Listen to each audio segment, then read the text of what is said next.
from the Senate of the United States, a resolution to establish a select committee of the Senate to conduct an investigation and study of the extent, if any, to which illegal, improper, or unethical activities were engaged in by any persons, acting individually or in combination with others, in the presidential election of 1972, or any campaign, canvass, or other activity related to it.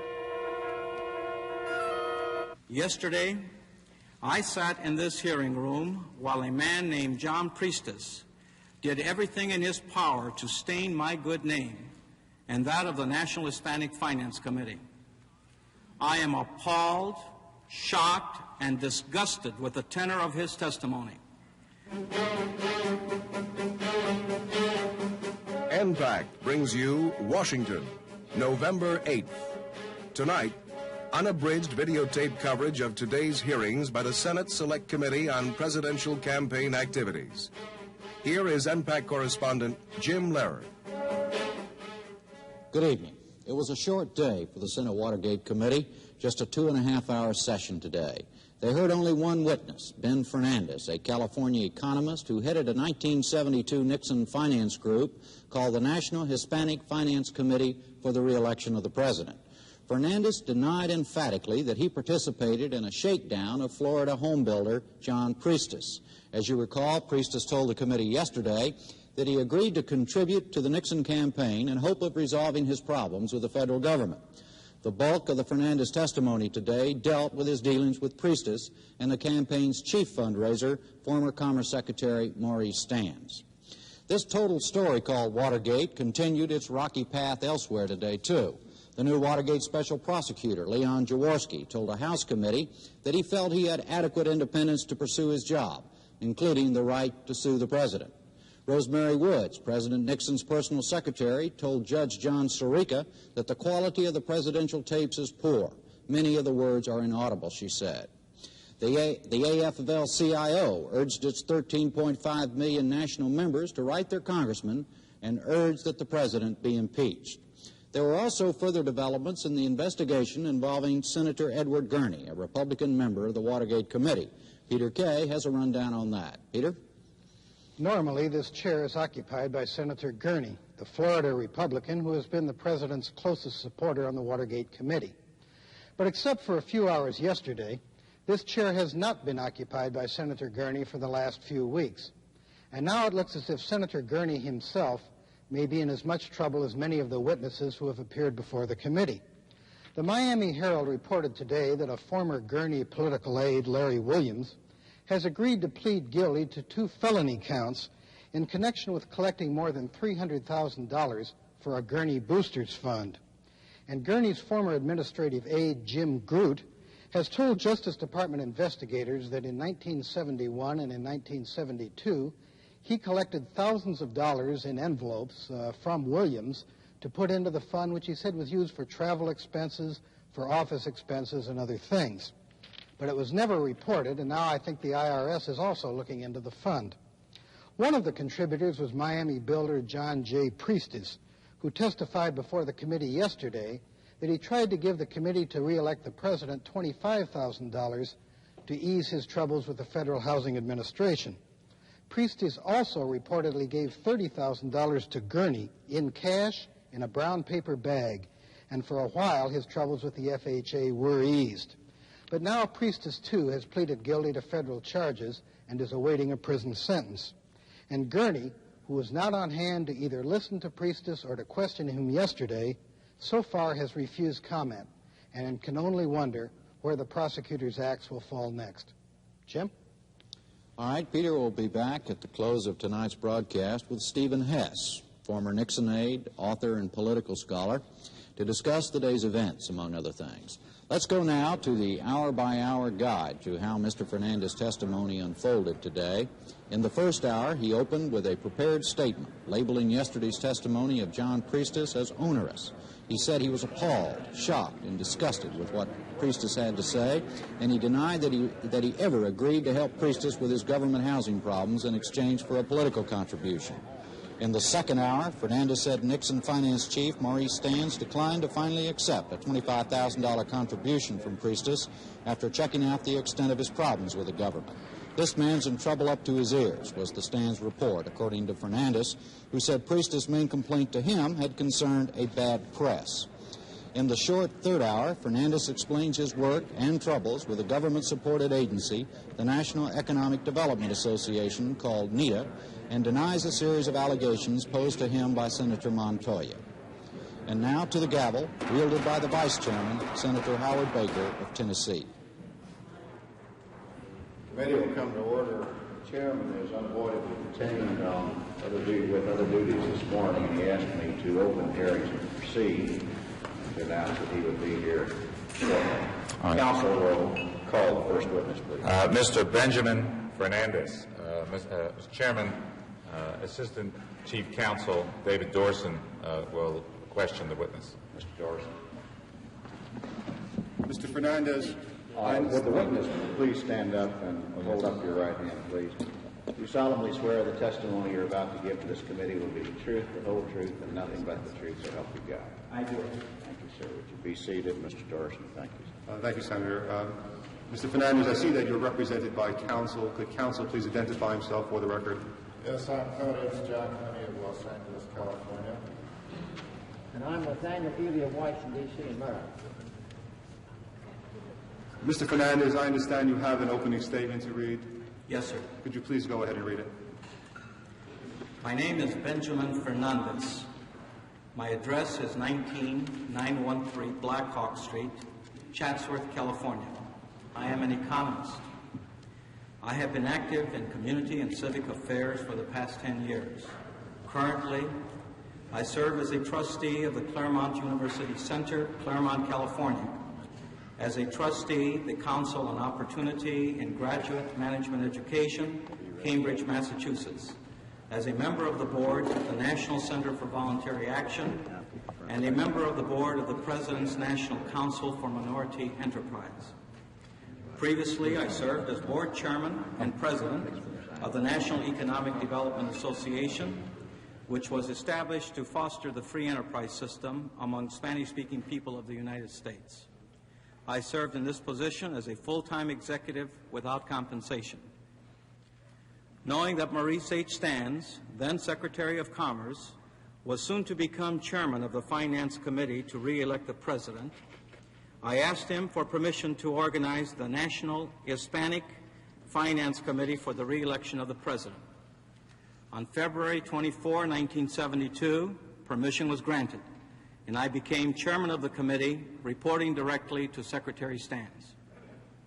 Spanish-speaking Americans responded to the president's positive programs, and it was my good fortune to be included among the Spanish-speaking leadership in the 1972 presidential campaign. The formation of the National Hispanic Finance Committee meant that for the first time in our nation's history, the Spanish-speaking people were invited to participate in an upfront manner during a presidential campaign. Hundreds of people like myself, who had never been involved in a political campaign of any type, donated our time, our money, and our energies to return to office a president who had, by his actions, embraced us as first-class citizens. We were totally committed. Indeed, our dedication has not wavered. We are proud of our modest accomplishments in 1972 and look forward to participation in the political process of our country. As a result of the administration's program for minority citizens nationwide, the percentage of Spanish-speaking voters casting ballots for the Republican nominee increased from approximately 6% in 1962 to about 35% in 1972. I like to think that the efforts of the National Hispanic Finance Committee contributed substantially to this dramatic increase. For the first time in our nation's history, hundreds of thousands of Spanish-speaking voters became viable participants in our two-party system of government. The final financial statement of the National Hispanic Finance Committee was filed with the Comptroller General of the United States on August 31, 1973. To my knowledge, the figures contained in this report reflect a true and accurate accounting of all monies collected and expended by the National Hispanic Finance Committee for the re-election of the President. I think it is vital to note that more than 75% of these campaign funds were in contributions of $100 or less. To my knowledge, in no single instance was there ever offered a promise of political favoritism, coercion, or other similar tactic employed in the solicitation, collection, or expending of these campaign contributions. Yesterday, I sat in this hearing room while a man named John Priestes did everything in his power to stain my good name and that of the National Hispanic Finance Committee. I am appalled, shocked, and disgusted with the tenor of his testimony. I am now forced to defend myself against these accusations. Indeed, his allegations against me in the committee, that's the National Hispanic Finance Committee, are so onerous that had I not been asked by the Senate committee to testify, I would have demanded the opportunity to address this committee. For reasons known only to himself, Mr. Priestes has completely misstated the facts. For example, 1, he testified that I called him at his home and introduced myself as a fundraiser on behalf of the President. This statement is totally false. His associates asked me for an appointment to accept his contribution. 2, he testified that prior to our meeting, I was fully aware of his problems with HUD and FHA. This statement is totally false. I did not even know he had problems until I met him. At that time, he told me that he was the victim of a bad press. To this day, I know nothing of the nature or extent of his problems. 3, he testified that I asked him for a $100,000 campaign donation. This statement is totally false. I never asked him for a dime. He told me that he was going to make a contribution of $25,000. 4, he testified that in exchange for a $100,000 donation, I would guarantee to solve his problems with HUD and FHA. This statement is totally false. He was never promised any favors, directly or indirectly, in exchange for his donation. Number 5, he testified that I asked him for 3 checks, the first one being in the amount of $25,000. This statement is totally false. He volunteered to make a $25,000 donation, which would be paid by 1 check. 6, he testified that on March 12, 1972, he met me and 2 other men in my room at the Hay Adams Hotel, Washington, D.C. This statement is true. He testified that he complained that IT&T, with a $200,000 donation, had managed to solve some of its government problems, that he was just a little guy, and therefore he was going to reduce his donation to $50,000. This statement is totally false. At no time was there ever a discussion with Mr. Priestes about IT&T's problems, nor was there a discussion at the hotel or elsewhere about a reduction in his donation because of IT&T's donation. Number 7, he testified on numerous occasions that he was asked to make his donation in cash. This statement is totally false. At no time was Mr. Priestes, to my knowledge, ever asked to make a cash donation. Number 8, he testified that at the meeting in Mr. Stanz's office, he asked Mr. Stanz to pick up a telephone and call Secretary Romney about his troubles with HUD.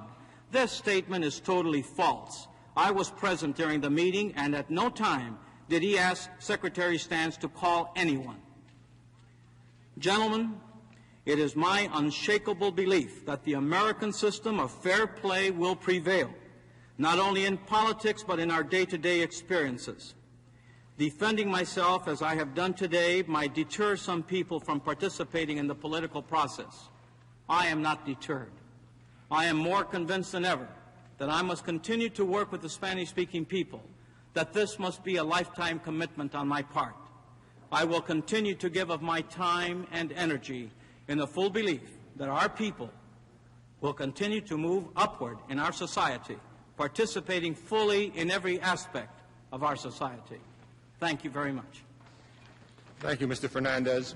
Before we turn to the testimony of Mr. Priestes, I'd like to ask you some questions concerning your background and the background of the formation of the National Hispanic Finance Committee.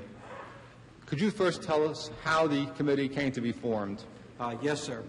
I conceived the idea of a national unity effort on the part of the Spanish-speaking people with respect to the presidential campaign. I had just recently completed a tour of service wherein I worked with the Spanish-speaking people in the field of economic development. And it was that experience that proved to me that the Spanish-speaking people, of which the three major groups are the Mexican-American, the Puerto Rican, and the Cuban-American, could indeed work together on a unified basis. I conceived the idea of developing a national organization which would participate in the presidential campaign, collecting funds from all over the United States with the idea of supporting a president who had done so much on our behalf. I presented my idea to Secretary Stans, who was still Secretary of Commerce at the time, inasmuch as I knew that he was soon to become the finance chairman of the Finance Committee to re-elect the president. Mr. Stans thought it was a good idea and asked me to put it in writing and to submit it to Hugh Sloan, who then was chairman of the Finance Committee to re-elect the president.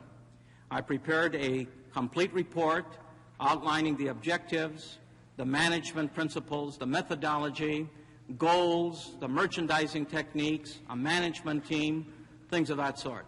That report was submitted not only to Mr. Sloan, but to Mr. Odell of the Republican National Committee, to the President, the Vice President, anyone that I thought might be in a position to help us in getting an approval of this effort, something that had never been done before by the Spanish-speaking people. On February the 15th, Secretary Stans became chairman of the Finance Committee to re-elect the president. On February the 24th, he issued a letter authorizing the organization of the National Hispanic Finance Committee. Now, Mr. Fernandez, what was the goal of the National Hispanic Finance Committee? We set a goal of $1 million for the first time out. However, when it was discussed with Secretary Stans, he smiled and said, Mr. Fernandez, if you can hit $1 million from the Spanish-speaking people, having started at a point less than zero, that would be a miracle. If you can break out, your committee can break out even, we would be pleased and delighted because it will not have cost the campaign 5 cents to have this major national effort. If you can show a profit, we would be thrilled because this would be an unbelievable accomplishment. And at no time did we believe that we would actually hit the $1 million goal, but we certainly tried. I gather you tried to come as close to $1 million as possible. Is that correct? Yes, sir.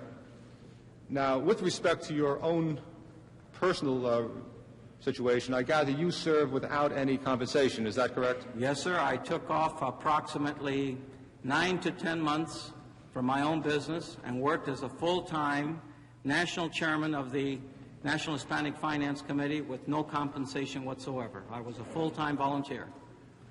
I gather, however, that you were interested in perhaps in some government service should President Nixon be reelected. Is that correct? Yes, sir. That had occurred to me. And what kind of position were you interested in? Cabinet post or undersecretaryship.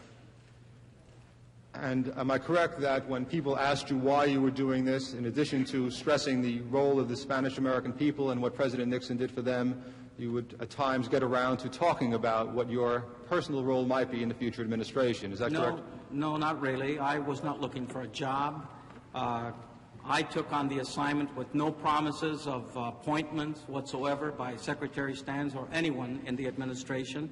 Inevitably, the conversation would lead to my own future, but it was brought about by people who saw me in action during this campaign, who saw me on television, who heard me on radio, who read about me in the newspapers, and speculation ran wild throughout the country among the Spanish-speaking people that perhaps I would be the first Spanish-speaking member of a presidential cabinet.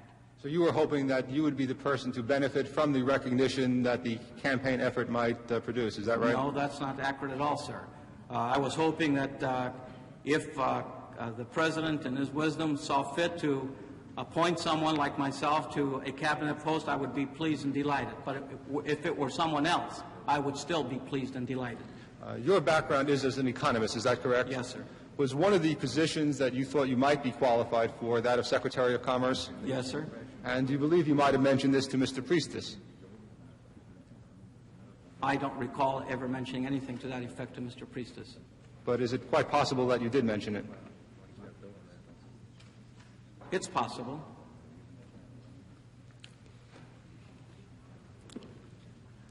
How were the funds sought to be raised in connection with the effort to get $1 million?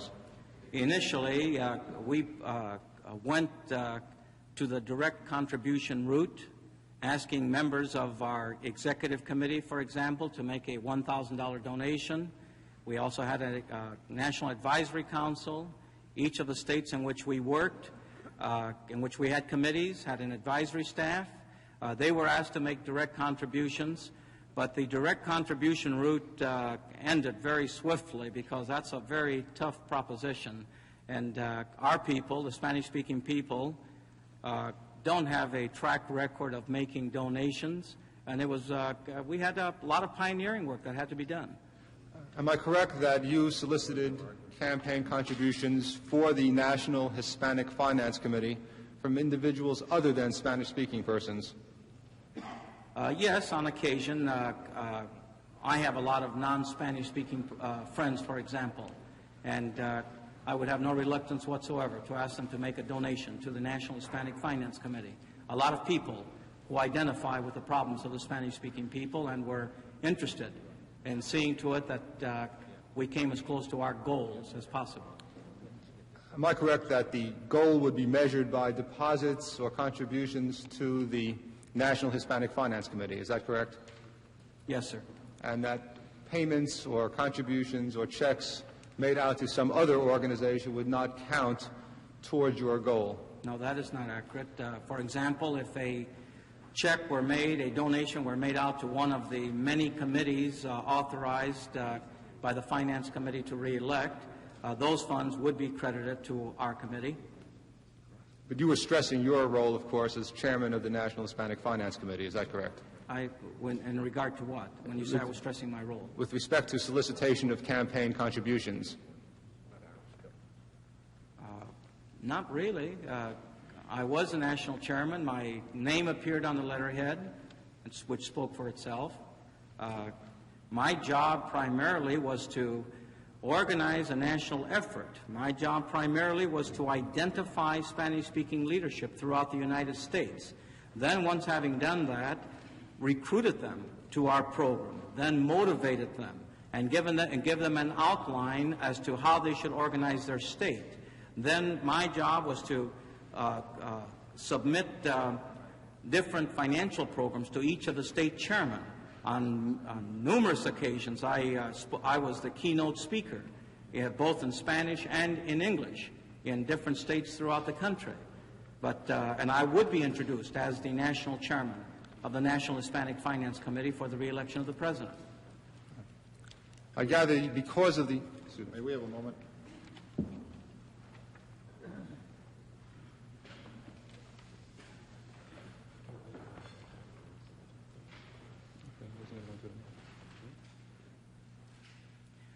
Sir, if I can just add to my last answer, the tenor of the questions and answers right now pertain to monetary goals. Now, this was a means to an end, the achievement of donations on behalf of the President. I had two major motivating factors in getting involved, and certainly was not an appointment for Ben Fernandez. Number one, I was primarily concerned, in terms of bringing the Spanish-speaking people into the two-party system of our government. Some 85–90% of the Spanish-speaking people in this country are registered Democrats. And in my judgment, this is to the disadvantage of the Spanish-speaking people. And it was my hope and expectation that as a result of my efforts with the National Hispanic Finance Committee, we could swing many of the Spanish-speaking people into the Republican Party. Secondly, I was truly motivated and turned on by the efforts made on behalf of the Spanish-speaking people by the President of the United States. His track record on our behalf is unbelievable. And it was my hope and expectation that Spanish-speaking people throughout the United States would agree with me and work with me toward his re-election.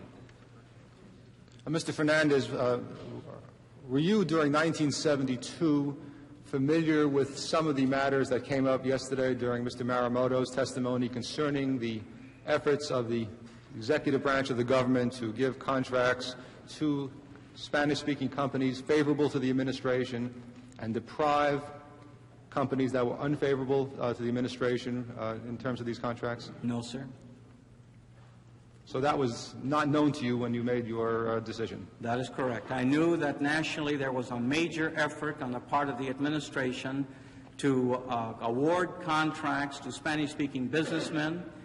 This was part of the 8-8 program, which is administered by the Small Business Administration, which makes provisions for the awarding of contracts to minority entrepreneurs.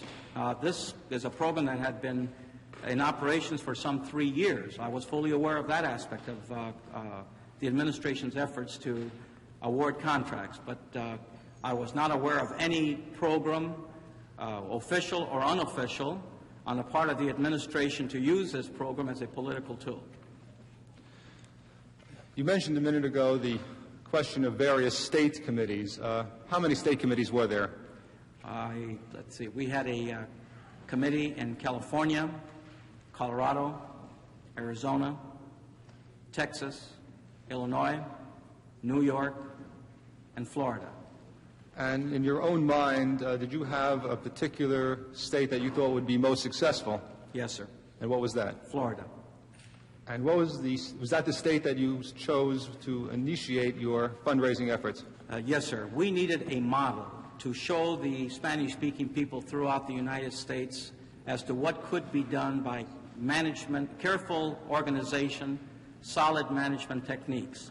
We selected Florida as the target state for several reasons. First of all, the state of Florida has a heavy Spanish-speaking population, of which most are Cuban Americans. Secondly, the Cuban Americans are very sensitive to the political process because so many of them did not participate in the political process in Cuba. And it resulted, of course, in a situation where they were deprived of everything that they owned. And they came to the United States pledging that they would never again permit themselves to be used in such a way that they could not participate in the political system. Furthermore, they were as a whole, they are very staunch Republicans. Consequently, it was my reasoning that they would be more responsive to the program which I have outlined to this committee today. And as it turned out, my thesis was verified by the splendid action of the Cuban Americans in Florida. Let me turn to the time when you first heard the name John Priestes. How did that come about? Soon after I held a press conference in Miami in Spanish to announce the organization of the National Hispanic Finance Committee, one of the members of the organization in Florida held a cocktail party at his home. There must have been 100 to 150 Cuban Americans, primarily Cuban Americans, at that cocktail party. I was invited to be the keynote speaker to address the group. I did. During the course of the evening, of course, I tried to meet every person in the room. I met some Cuban American businessmen who indicated to me that they knew of a dynamic, aggressive, young multimillionaire who wanted to make a donation to the presidential campaign of some $50,000. Naturally, I was pleased and delighted to learn of this situation. I was asked whether I could meet with him in my hotel, and I informed the Cuban Americans that I would be delighted to do so. I met Mr. Priestes the next day in my hotel. And how is the meeting actually set up? One of his associates called me and asked me to set up the meeting at a given time. I agreed to the meeting, and Mr. Priestes came to the hotel and came to my room and proceeded from that point on. Do you know the name of the associate that set up the meeting? No, sir, I do not. Do you recall being interviewed on October 19th by members of the staff of the committee? Yes, sir. And do you recall at that time stating that you believed that the associate was Mr. Carlos Nunez? Yes, sir, I do, but it's sheer speculation. And as I stated at that time also, I identify Mr. Nunez with Mr. Priestes because they have some sort of a business relationship. And I recall discussing Mr. Priestes with Mr. Nunez, but I'm not positive of that Mr. Nunez was the man that set up the meeting. Do you know that members of the staff of this committee have interviewed Mr. Nunez in Florida? No, I do not. And do you know what he told members of the staff? No, sir, I do not. So are you stating that whatever he told the staff is unknown to you and would not form any basis of your present recollection that it might not have been Mr. Nunez? That is correct. What happened at the meeting with Mr. Priestes? Mr. Priestes came in and sat down by the desk and told me that he was prepared to make a donation to the President's campaign effort. I told him I was pleased and delighted to meet him, and that I told him that I had been informed that he was going to make a $50,000 donation. He said that is incorrect. It is my intent to make a $25,000 donation, which is still a considerable amount of money, and I agreed. And I was pleased and delighted that he was going to make a donation to of that amount. I asked him if he had brought his check, the donation. He said he had not, but that he would give it to me at a ball which was to be held in one of the hotels in Miami, to which I agreed that I would meet him there and he would make his donation at that time. Then he said, "Now, Mr. Fernandez, I have a problem that I want to discuss with you." I said, "Certainly. Anyone that makes a $25,000 donation, I'll be happy to listen to him all day long."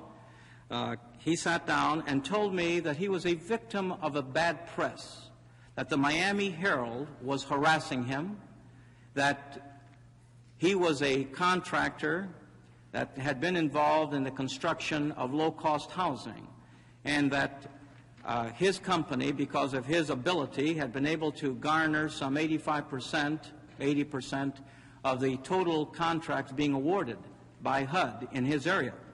And that as a consequence, the local newspaper was carrying on a program against him almost on a daily basis. He had with him, as evidence of this harassment, a stack of newspaper articles showing the headlines and showing photographs of his housing tracts and what have you. He handed me the items, and I just thumbed through them because I didn't have time to go through a massive file of newspaper clippings. And he said that he was sure that he was being investigated at the time. He told me that his main concern was that I give him assurances that he would have a fair investigation, a fair hearing, because he was concerned about the outcome of the investigation as a result of the newspaper harassment. I told him, number one, I cannot give you any assurance of that kind. But number two, Mr. Priestes, have you done anything illegal or immoral with respect to your business activities? He told me absolutely not. I then told him that you have nothing to worry about. He said, well, I am worried. This is my bread and butter, my livelihood. I then told him, well, the only thing I can do, Mr. Priestes, I can call Secretary Stans and arrange for you to repeat your story to him. I cannot do anything for you. He leaped at the opportunity and said that he would be pleased if something like that could be arranged. At about that point, the conversation ended, and that was the last time I saw him for a few days. With respect to that meeting, Mr. Fernandez, is it your testimony that the first time you were aware of any problem on the part of Mr. Priestes was when he told you about it following the discussion of the $25,000 contribution? Yes, sir. And if Mr. Nunez's recall that at the party where you and he discussed Mr. Priestes, he told you that Mr. Priestes may not be willing to make a contribution because of his problems. Would you say that that was incorrect? Yes, I would say that was incorrect.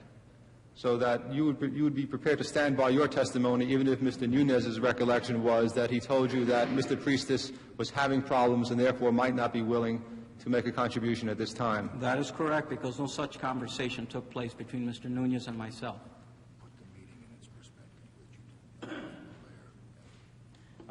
One thing that I would like to stress to this committee, this was the first cocktail party on behalf of the President by the National Hispanic Finance Committee. As I testified a few minutes ago, there were between 100 and 150 people there, and I don't think I knew more than 3 or 4 of them in that entire room. So being the national chairman of the National Hispanic Finance Committee, I was being pulled down and tugged down by every person in that room. I was being introduced to every person in that room. I gave the keynote speech that night. I don't recall having any discussion regarding donations to the President along the lines that's been suggested by your question. But now you're saying it's possible because you were, in effect, the guest of honor and might have heard it. Is that no, correct? It's not possible. That discussion with Mr. Nunez never took place. Mr. Fernandez, when for the first time did you hear a particular sum of money mentioned as the contribution or anticipated contribution of Mr. Priestes? The Cuban Americans who arranged for the meeting between Mr. Priestes and I are the individuals who mentioned that he was prepared to make a donation of $50,000. At no time in any of my conversations with Mr. Priestes was a figure of $100,000 ever mentioned, which I keep seeing in the record and in some of the statements which have been made by Mr. Priestes. So is it your testimony, then, that you never on any occasion even alluded to the figure of $100,000 with Mr. Priestes, and that Priestes never in any conversation with you alluded to the figure of $100,000 to you? That is correct, sir. And is it also fair to say, well, let me ask the question, if I may. Did you ever tell anybody that you thought Mr. Priestes would or might give $100,000 to the Republican effort? No, sir. And in your conversations with anybody, whether it's Mr. Stans, Mr. Sloan, your associates, other people, did you tell any of them that Mr. Priestes might give a contribution of $100,000? No, sir. The only time a figure of $100,000 ever developed throughout the campaign was from several Cuban Americans in the Miami area at the beginning of the campaign who were so excited about what we were doing, who were so excited about participating in the presidential campaign, actually pledged that they would raise $100,000. The fact that they didn't raise 5 cents is beside the point. They were very excited and enthusiastic about it. Indeed, one of the fellows that pledged $100,000 is a MD who was a member of the Florida Advisory Council of the National Hispanic Finance Committee. But that's the only time a figure of $100,000 ever came up. So that you never did you ever repeat that the possibility that Mr. Priestes might give $100,000 to anybody? That's really what I'm focusing on. No, sir. That situation never occurred at any time during the course of this campaign with respect to Mr. Priestes. Did Mr. Priestes at that meeting tell you why he wanted to give $25,000 to the, or any other sum to the president's campaign? Yes, I've already testified, not in conjunction with the other, because I kept a line of demarcation between a donation and the conversation which I held with Mr. Priestes. There was no quid pro quo involved with respect to any donation, anytime, anywhere during the 1972 campaign. He did, after the discussion of his donation, he did discuss with me the fact that he had this problem with the Miami Herald. Well, here is a man, as you learned at that meeting, who was having serious problems with the federal government. Is that correct?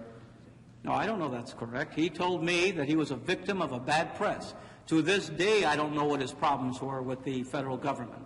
And all the total of the tenor of my discussion with him was the harassment that he claimed that he was getting from the Miami Herald. Now, that was the tenor of our discussion. But you knew that the problems were serious enough so that a hearing of some sort or some proceeding was anticipated. Is that correct? All I know is what he told me. Well, did he tell you that some sort of hearing was anticipated that could cause him serious problems? Yes, sir, he did. And did he indicate to you why he was interested in giving $25,000 in the midst of all this trouble? No, sir, he did not. And do you know why a person under that sort of pressure was willing to make a donation of $25,000? No, sir, I wouldn't care to speculate as to what his motives were. And do you know why you were chosen as the vehicle for him to make a $25,000 contribution? Yes, I assumed that I was the man involved because I was head of the Spanish-speaking financial effort, and the person that introduced me to Mr. Priestes was an Hispano like myself, and it was only normal and natural that he should come to me with his offer to make a donation. But Mr. Priestes is not Spanish-speaking, is that correct? That is correct. However, some of his associates are. But this was Mr. Priestes' contribution we're talking about. Yes, sir. And presumably, if he wanted to have somebody's ear to discuss a problem he was having, that he could choose other persons had he so wished. Is that correct? Yes, sir. But he chose you. Yes, sir. And he, in effect, you're saying that through his associates came to you to give a contribution and completely independently discuss a problem he was having with the government. That is correct. And do you know whether Mr. Priestes is a Democrat or Republican? I do not know. Do you know whether he played any role whatsoever in any other political campaign? I don't know anything about Mr. Priestes other than what I'm prepared to testify to today. Did he indicate whether he was at all interested in politics? No, sir, I didn't discuss politics with him.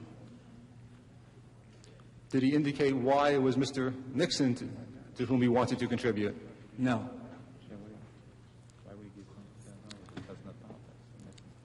Do you have any explanation why he would give $25,000? No, and to be frank with you, I really didn't care. If the man wanted to make a $25,000 donation to the presidential campaign, I was pleased and delighted to meet him.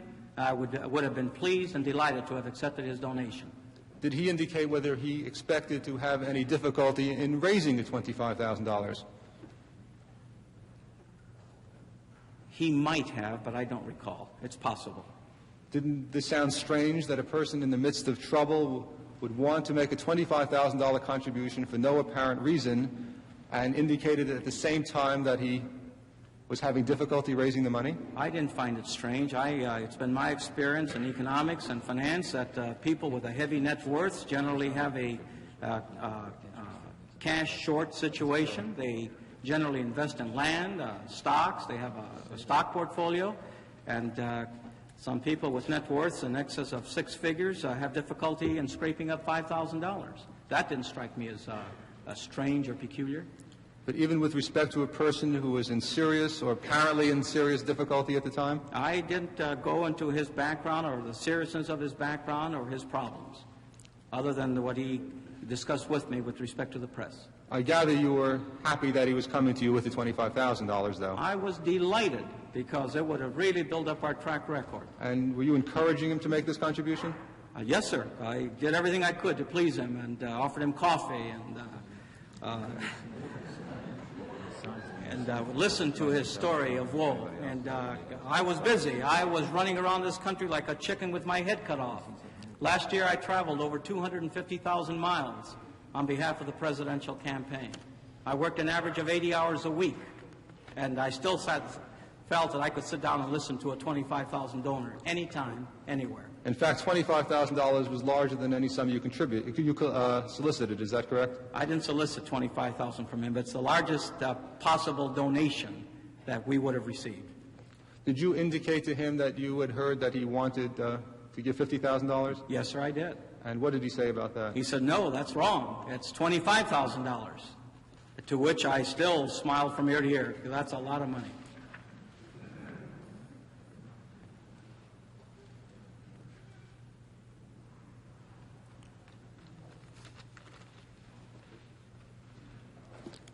Mr. Chairman, with your permission, I would like to offer affidavit of Carlos Nunez. I provided copies to the senators and to counsel. Could I show? Affidavit of Mr. Nunez has been supplied, and it will be received for identification. If there's no objection, it will be received as an exhibit and made part of the record.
If there's no objection, Mr. Chairman, I'd like to read the affidavit. It's one page.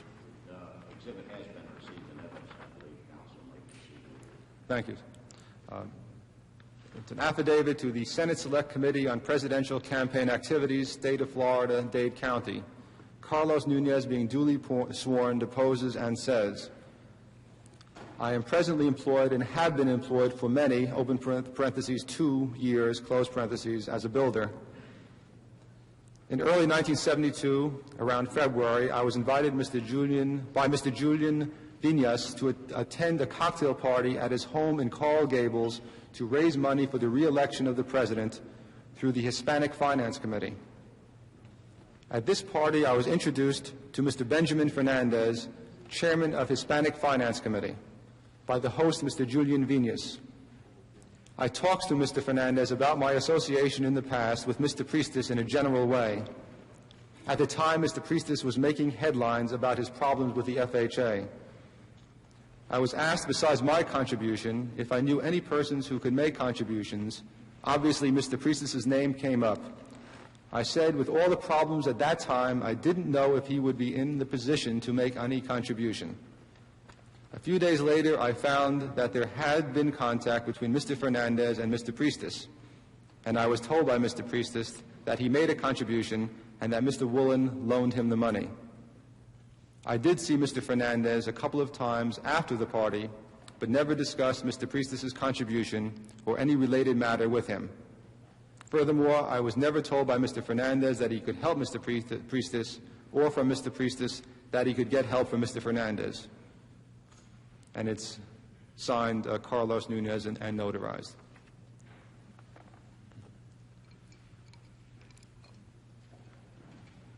Mr. Fernandez, what was the next event in the... excuse me, do you want to add anything to what you said concerning the conversation you had with Mr. Nunez? No. What was the next event in your dealings with Mr. Priestes? A few days later, I'm not certain of the time. I thought it was either that day or within the next week. I met Mr. Priestes at a charity ball held in Dade County, Florida.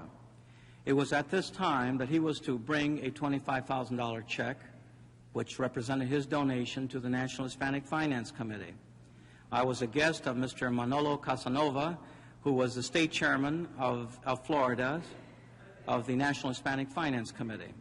We were sitting in the audience when a waiter or a waitress came to me and asked me to go to the front door, that Mr. Priestes was there.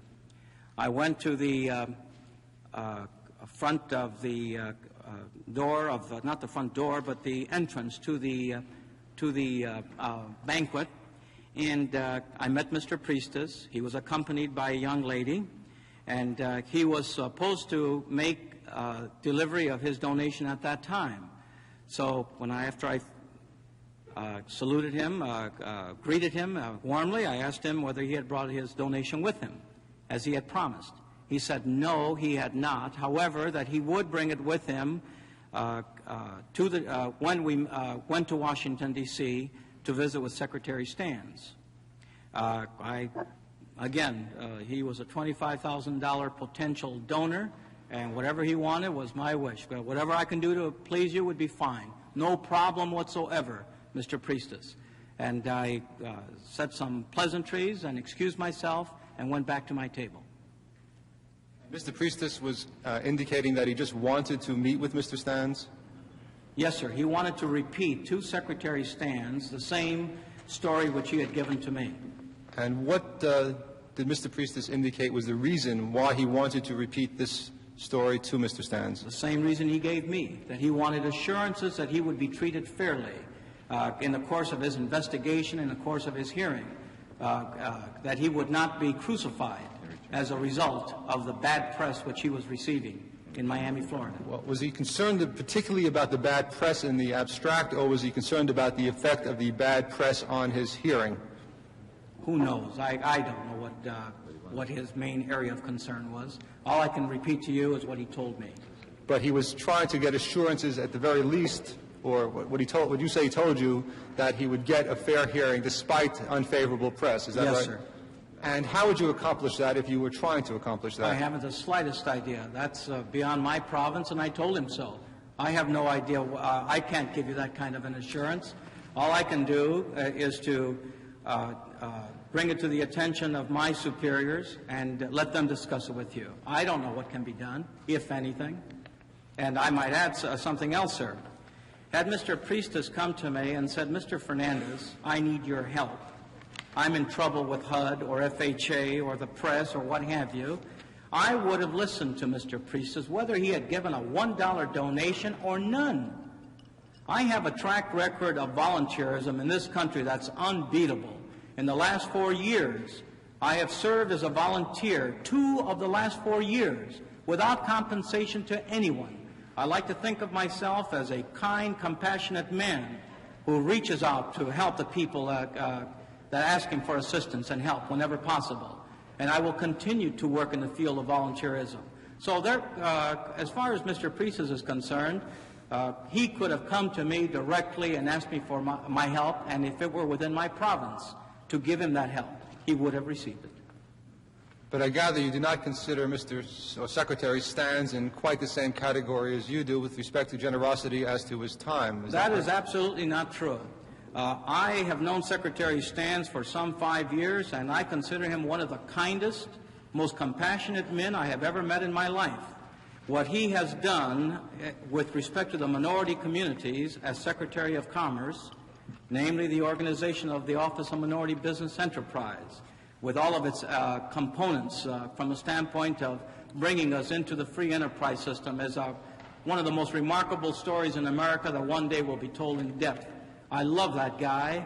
I think he is one of the finest Americans I've ever known. How many people did you bring into Mr. Stans who were potential contributors during the campaign?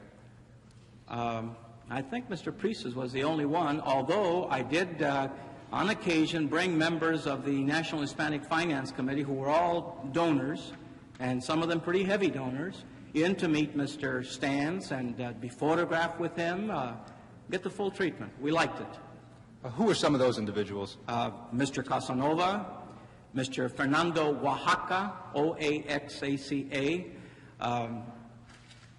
Mr. Fred Behrens. Mr. Reyes? No. You're referring to Mr. Joe Reyes? Yes, I am. No, sir. I never took him in to visit with Secretary Stans. And I can't think of anyone else. But am I correct, then, that Mr. Priestes is the only contributor that you saw fit to introduce to Mr. Stans? Is that right? Yes, sir. And how many individuals who had problems who were not contributors did you introduce to Mr. Stans? Would you repeat that question? Yes. You said, in effect, that Mr. Stans was as generous with his time as you are with yours, and that if a person who had a problem wanted to come and talk to you about the problem, you would listen.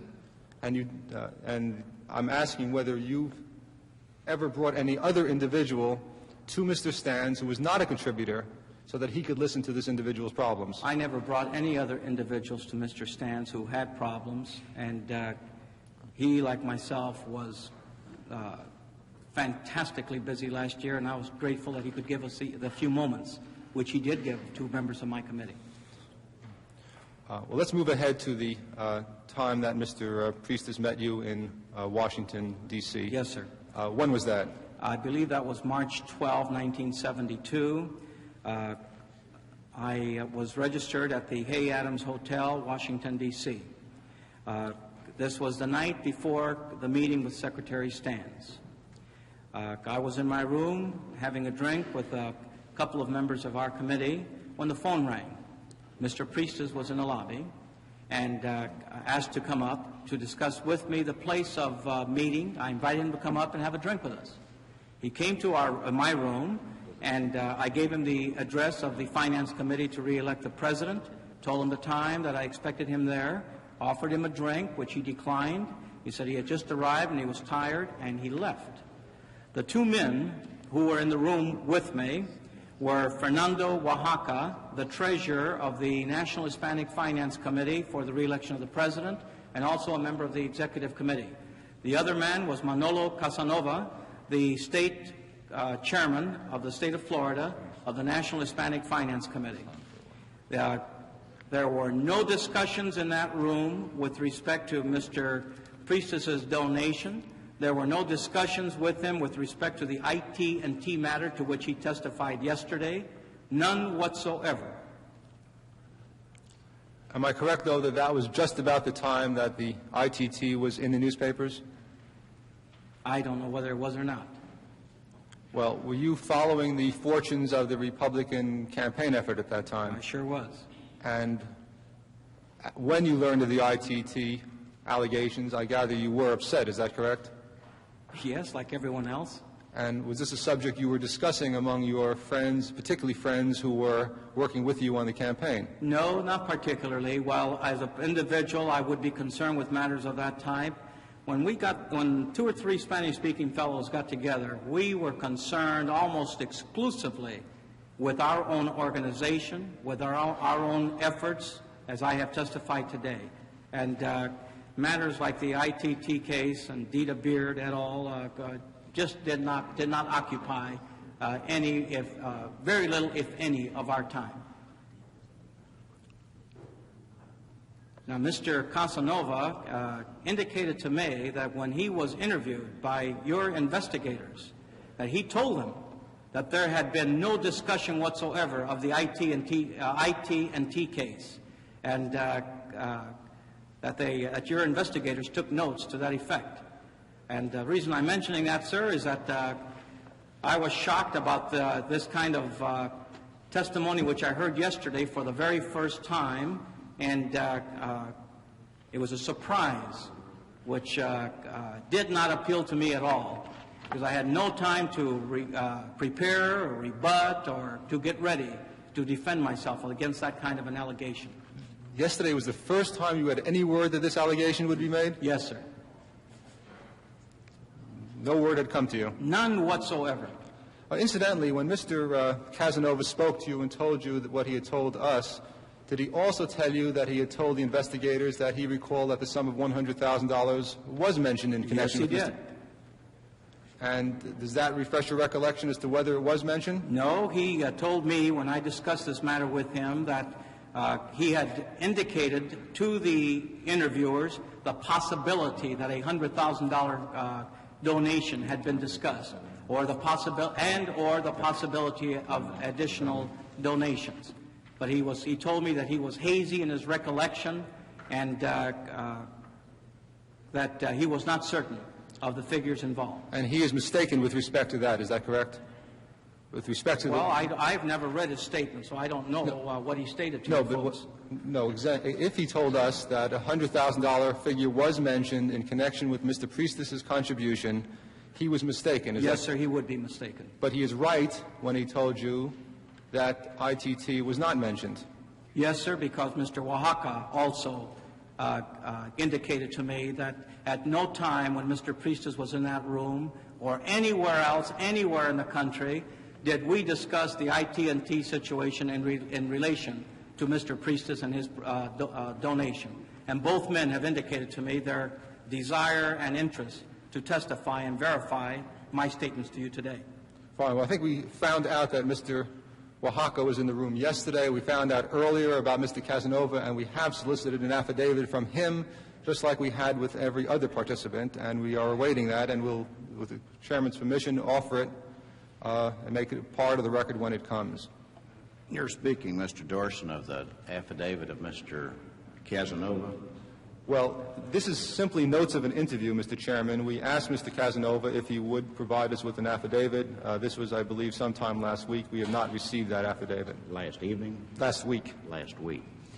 All right. When the affidavit is produced, of course, it can be submitted by counsel, and the chairman at that time can pass on its admissibility. Mr. Chairman, I wonder if we might be privileged to have a copy of that summary.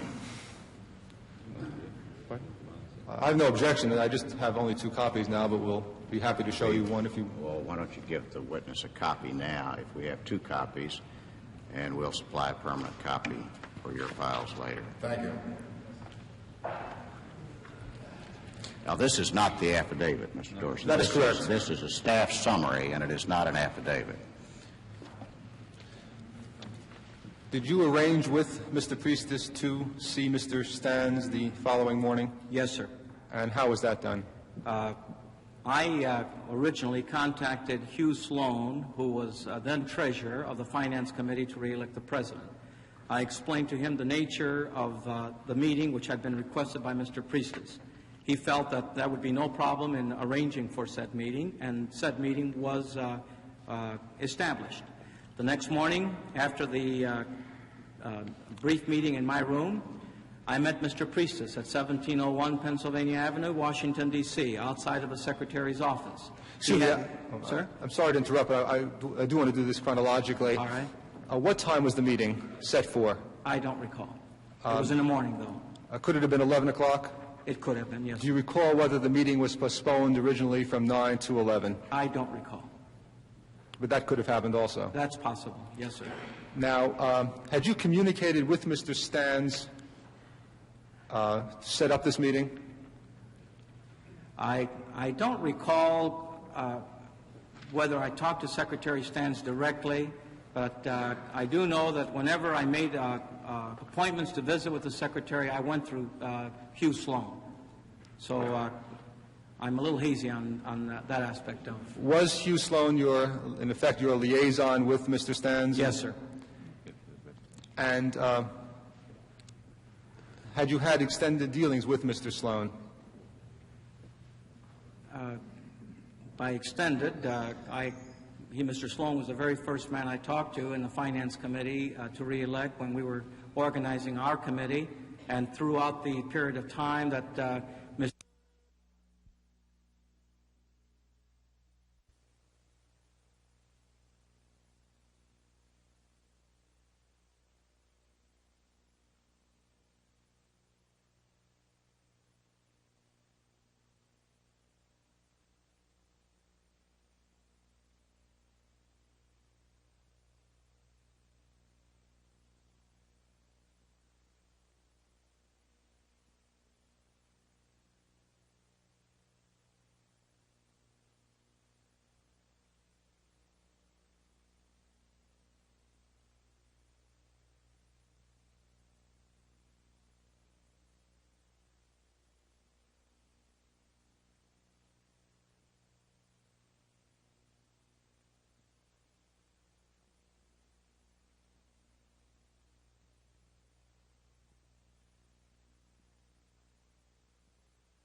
their desire and interest to testify and verify my statements to you today.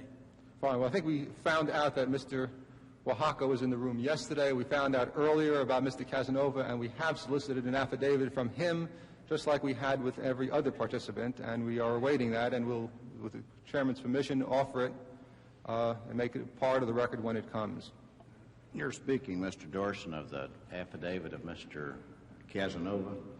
Well, this is simply notes of an interview, Mr. Chairman. We asked Mr. Casanova if he would provide us with an affidavit.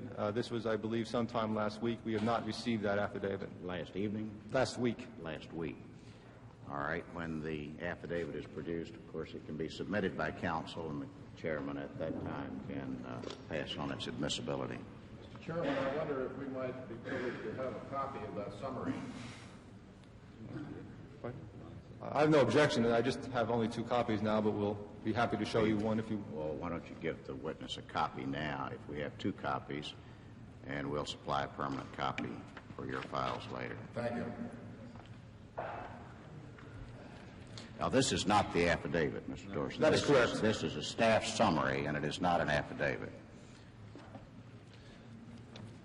Did you arrange with Mr. Priestis to see Mr. Stans the following morning? Yes, sir. And how was that done? I originally contacted Hugh Sloan, who was then treasurer of the Finance Committee to re-elect the president. I explained to him the nature of the meeting which had been requested by Mr. Priestis. He felt that there would be no problem in arranging for said meeting, and said meeting was established. The next morning, after the brief meeting in my room, I met Mr. Priestis at 1701 Pennsylvania Avenue, Washington, D.C., outside of the Secretary's office. Sir? I'm sorry to interrupt, but I do want to do this chronologically. All right. What time was the meeting set for? I don't recall. It was in the morning, though. Could it have been 11 o'clock? It could have been, yes. Do you recall whether the meeting was postponed originally from 9 to 11? I don't recall. But that could have happened also. That's possible, yes, sir. Now, had you communicated with Mr. Stans to set up this meeting? I don't recall whether I talked to Secretary Stans directly, but I do know that whenever I made appointments to visit with the Secretary, I went through Hugh Sloan. So I'm a little hazy on that aspect of it. Was Hugh Sloan, in effect, your liaison with Mr. Stans? Yes, sir. And had you had extended dealings with Mr. Sloan? By extended, Mr. Sloan was the very first man I talked to in the Finance Committee to re-elect when we were organizing our committee, and throughout the period of time that Mr. Sloan was treasurer of the committee, whenever I was in Washington and I had occasion to go to the Finance Committee, I always tried to make it a point to at least say hello to him. And I guess you're familiar with Mr. Sloan's role in this overall investigation, bringing it to the attention of some of his superiors right at the beginning. Are you familiar with that? I don't quite understand your question. No, the testimony at an earlier phase of this hearing was that Mr. Sloan was upset about some of the events that came to his knowledge back in late June of 1972 and brought his knowledge to the attention of other persons. Is that correct? Yes, sir. I'm familiar with that. And are you familiar in general with Mr. Sloan's caliber and reputation for truthfulness? And, yes, sir. And do you agree with that reputation as being an excellent one? Yes, sir.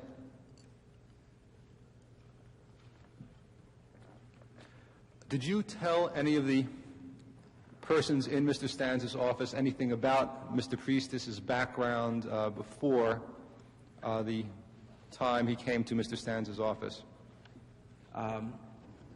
Other than what I've indicated to you today in my testimony, I didn't know anything about Mr. Priestis' background. But did you tell anyone that he was coming up in part to discuss his problems? No, I didn't discuss this, his visit with any member of the Secretary's staff. I talked to Mr. Sloan and to Mr. Stans. These are the only 2 people that I talked to with respect to the Priestis affair. And is your recollection that you advised neither of them about Mr. Priestis' potential problems? Is that correct? No, that is not correct. I don't recall whether it was the secretary or whether it was Mr. Sloan, but I indicated to them exactly what Mr. Priestes had told me in Miami, to wit, that he was a victim of a bad press, that he was being harassed by the Miami Herald, and that he wanted assurances from somebody that he would get a fair investigation, a fair hearing. Now that information I advanced to either Mr. Sloan or Mr. Stans.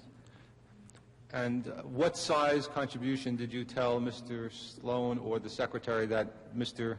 Priestes would bring? $25,000. And did you ever tell anyone in that office, Mr. Stans, Mr. Sloan, their secretaries or staffs, that Mr. Priestes would give a contribution anything larger than $25,000? No, sir.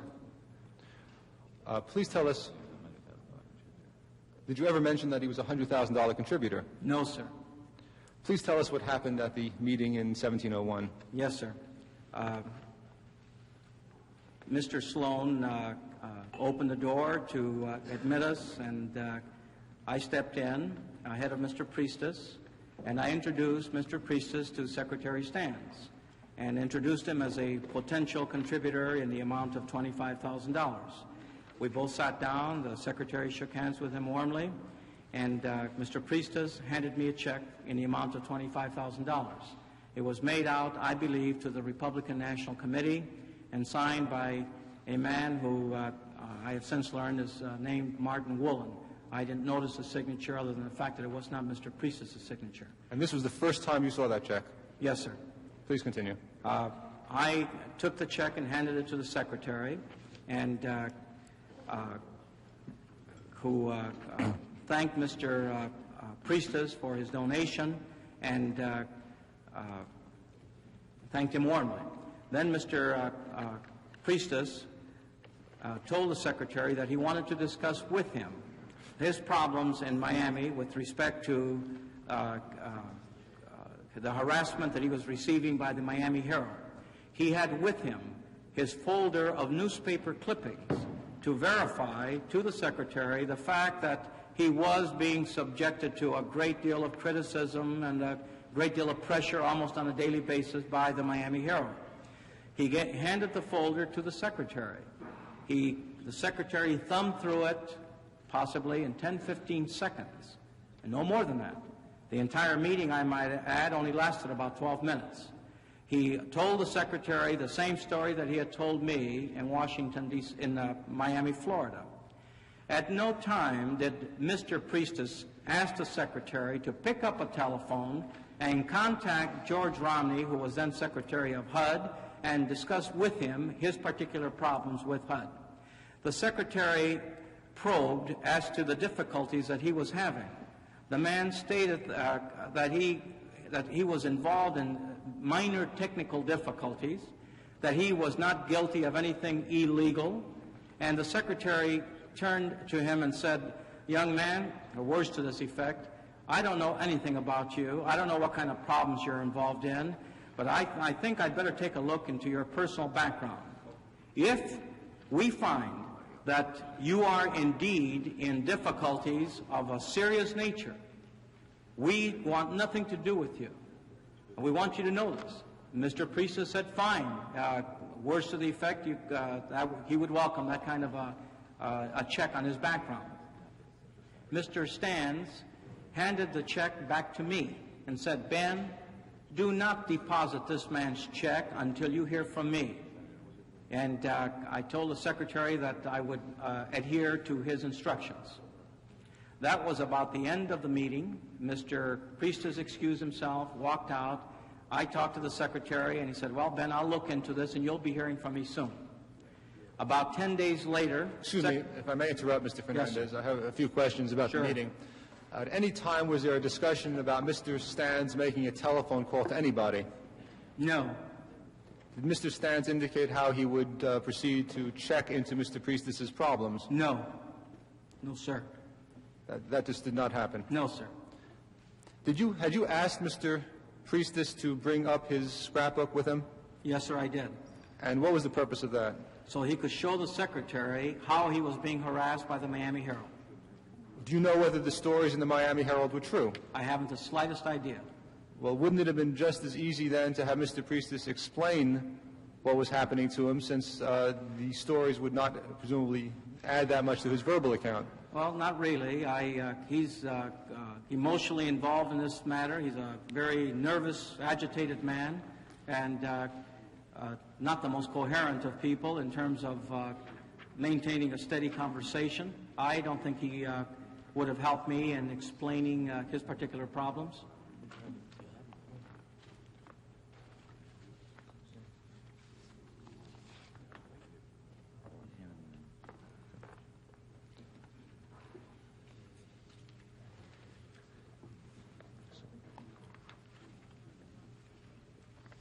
At any time during the conversation, did Mr. Stans indicate surprise or disappointment over the size of the contribution? No, sir. At any time did Mr. Stans indicate surprise, disappointment, or concern over the fact that somebody with problems was being presented to him in connection with or at the same time as a campaign contribution? Yes, he was concerned because of, as to reiterate, so concerned that he instructed me not to deposit his check. Let's take a look at this fellow, see what kind of trouble he's in. You'll hear from me. But there was no concern about or surprise at the size of the contribution? No, my reaction would be that he was pleased that a check in the amount of $25,000 was going to be donated to the National Hispanic Finance Committee. Excuse me, Mr. Chairman, we have received, as you know and Mr. Thompson knows, communication from James R. Stoner, Mr. Sloan's lawyer, that is of the same nature as the communication received by Mr. Stans, and I would like to ask the indulgence of the committee to receive it on the same basis as Mr. Stans' communication was received. Thank you, Mr. Dorson. I have a copy of a letter from Stoner, Treese, and Ruffner, attorneys, Washington, D.C., dated November 7th, addressed to the chairman, with copies to others, to which is attached a statement of Hugh W. Sloan, Jr., dated November 7th, which is signed but not notarized. Under the rules of the committee, of course, it cannot be received without unanimous consent. The chair would hope, in view of the precedent we've established previously, that unanimous consent will be granted. If there's no objection from any member of the committee, the letter with the attached statement of Hugh W. Sloan, Jr. will be received, marked as an exhibit, and placed in the record, accepted as identified as an exhibit, and received as evidence. Mr. Chairman, we would request a copy of that statement too, if we may. Yes. Mr. Dorson, since there is no objection, you're free to proceed with that statement. It's a letter dated November 7th, 1973, addressed to Senator Ervin and signed by James R. Stoner on behalf of Stoner, Treese, and Ruffner. Dear Senator Ervin, I understand from counsel for the committee that the testimony of Hugh W. Sloan would be helpful to the committee in completing its record concerning events that occurred at a meeting in late March 1972 in the office of the Finance Committee to re-elect the President between Messrs. John Priestes, Ben Fernandez, Maurice Stans, Hugh W. Sloan, Jr., and others. Mr. Sloan presently resides in Birmingham, Michigan, and it would be inconvenient for him to come to Washington to testify or to execute an affidavit concerning this matter on a timely basis, and accordingly he has authorized me to submit a statement on his behalf. As Mr. Sloan's attorney, I have discussed this matter with him on numerous occasions, and I enclose herewith a statement which I have signed on his behalf and which I have reviewed with him and which he has informed me accurately reflects the testimony which he would give if called as a witness. I trust the enclosed statement will be helpful to the committee. Then there is a two-page statement of Hugh W. Sloan, Jr. I was informed that about late February 1972, Ben Fernandez approached Maurice Stans, chairman of the Finance Committee, to re-elect the President, and told him that he thought that the Spanish-speaking community in the United States could raise $1 million for the President's re-election effort, and asked that records of contributions by the Spanish-speaking community be kept separate from other campaign contributions.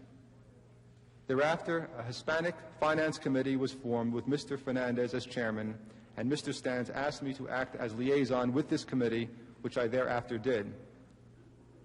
About early March 1972, Mr. Fernandez indicated that he wanted a big kickoff for the Hispanic Finance Committee and said that he would start off with potential contributors from Florida and mentioned that he hoped that he had a couple contributors in the $100,000 class, including John Priestis, whom he wanted Mr. Stans to meet. After I took this up with Mr. Stans asked for further background. Based upon what Mr. Fernandez told me, I prepared a short memorandum to Mr. Stans, including the fact that among the persons who wanted to see him was a potential $100,000 contributor, according to Mr. Fernandez. Mr. Stans agreed to meet with the prospective contributors identified by Mr. Fernandez. In mid-March 1972, 5 or 6 Spanish-speaking persons, including Mr. Fernandez and Mr. Priestis, met briefly with Mr. Stans and me. There was no significant discussion that I recall. Immediately after the larger meeting, Mr. Stans met privately with Mr. Priestis and perhaps Mr. Fernandez. After the meeting, Mr. Stans was upset and expressed his displeasure with the meeting to me, stating that the contributor was not in the $100,000 class, as he had been led to believe, and further that he was concerned about Mr. Priestis personally. Mr. Stans told me that we would have to have better clearance of potential contributors who wanted to meet him. Mr. Priestis had arrived at this meeting with a contribution in the form of a check. However, there were problems regarding the use of the check as a campaign contribution, inasmuch as the check was not made out to the proper payee, probably being payable to the Republican National Committee rather than to one of the campaign committees. In addition, ordinarily a contributor who made a contribution by check in an amount over $3,000 would break his contribution into units of $3,000, and the check which Mr. Priestis had was for an amount in excess of $3,000. The above occasion was the only specific occasion that I recall Mr. Stans meeting with potential contributors introduced by Mr. Fernandez, but there may have been 1 or 2 others. It is dated November 7, 1973, and is executed Hugh W. Sloan, Jr. by James R. Stoner, attorney. Mr. Fernandez, is there anything you want to say concerning Mr. Sloan's statement? Yes, sir.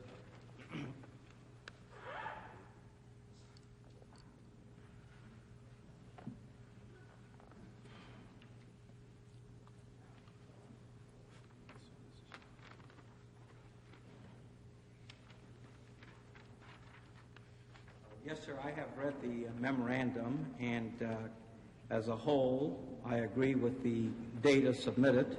I do not recall at any time ever mentioning Mr. Priestis to anyone as being a potential $100,000 contributor. There were several 100,000 potential contributors to, as I've indicated earlier in my testimony, and who met with me and pledged that they would raise $100,000 or more. But I do not recall at any time that Mr. Priestis was included in that category. Did any contributor pledge that he would contribute $100,000 or more? No, sir.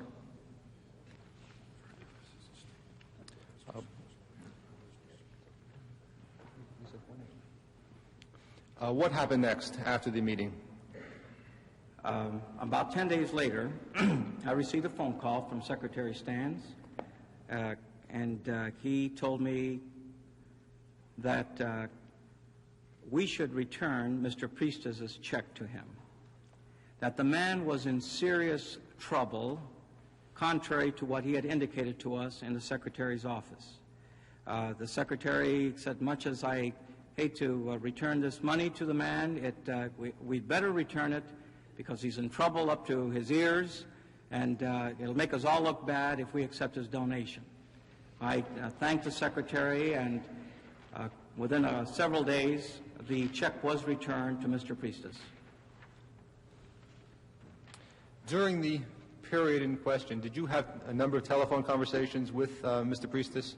I may or may not have had. I don't recall. I do recall, of course, that there was one telephone call where I informed Mr. Priestis that we could not accept his donation, and it was a brisk phone call.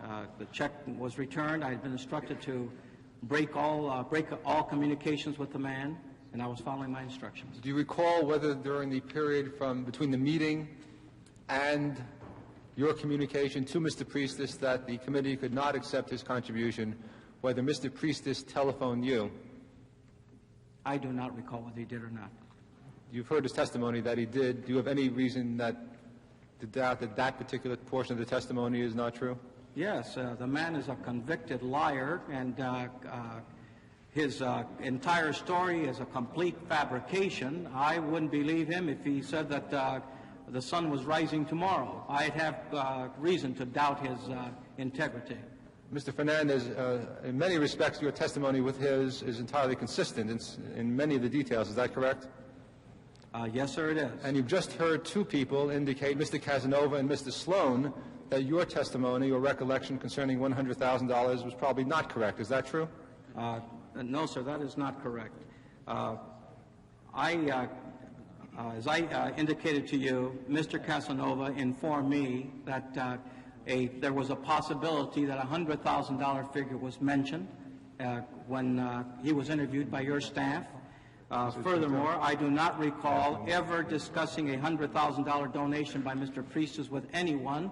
And if there is a problem, the problem is a simple one: faulty memory over something that took place almost 18 months ago. But other than that, I don't see where I have to agree with the statement that the question you've asked. I also have this memorandum from your committee addressed to you stating, quote, Casanova stated that the initial figure could have been $100,000, but he thought $25,000 was more accurate. So I think that pretty well establishes the limit as far as I'm concerned. When did you find out that the contribution would only be $25,000 rather than $50,000? In Miami, the day I met him, the first time I met him. And you testified, I believe, that the $100,000 figure was never mentioned as far as you could recall. That is correct, sir. Well, I think the record does speak for itself, Mr. Fernandez. I think so, and I'm prepared to stand on it. Excuse me, Mr. Chairman, may I inquire? I've not seen that before, and as I understood it, I think that's one of the only two copies that we have, and as I understand it, that is correct, that the memorandum states that the figure could have been, the initial figure could have been $100,000, but he thought $25,000 was more accurate. And as far as I know, that's the only reference that we have in a memorandum or an interview. I think that ought to be made quite clear. Well, I think that is clear, Mr. Thompson. All right. Was there any further contact with Mr. Priestis? Not to my knowledge. Did you ever solicit him for a contribution of $5,000? No, sir.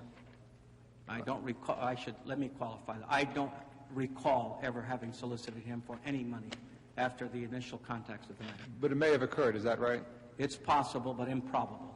And if it did occur, it would have been after Mr. Stans told you to cut off contact with Mr. Priestis, is that correct? That is correct. That's why I state it's improbable that I would have communicated with the man, but other than the phone call where I informed him that we could not accept his donation.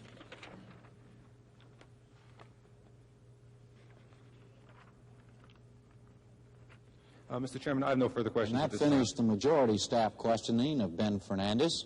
And we're going to take a short break now. Public television coverage of the Senate Watergate hearings will continue after station identification. Unabridged coverage of the hearings is being broadcast as a public service by your local public television station. This is PBS, the Public Broadcasting Service.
From Washington, NPACT continues its coverage of hearings by the Senate Select Committee on Presidential Campaign Activities. Here again, NPACT correspondent Jim Lehrer. As we go back to the hearings now, Chief Minority Counsel Fred Thompson is asking the questions. Mr. Fernandez, when you talked to Mr. Priestis, in your initial conversation, did he indicate that he had any relationship at all with Spanish-speaking people in his business or otherwise? Well, he did allude to the fact that he was building low-cost housing and that a large number of the people that were buying the units were Spanish-speaking people, and that he had Spanish-speaking business associates. When he first made the offer of the $25,000, and you had that discussion, as I understand it, then he immediately mentioned his problems that he was having with the FHA? Yes, sir. That was in the same conversation? Not in the same conversation. We terminated the discussion with respect to the donation. And I thanked him, and he said, then he said, now, Mr. Fernandez, I'd like to talk to you about something else.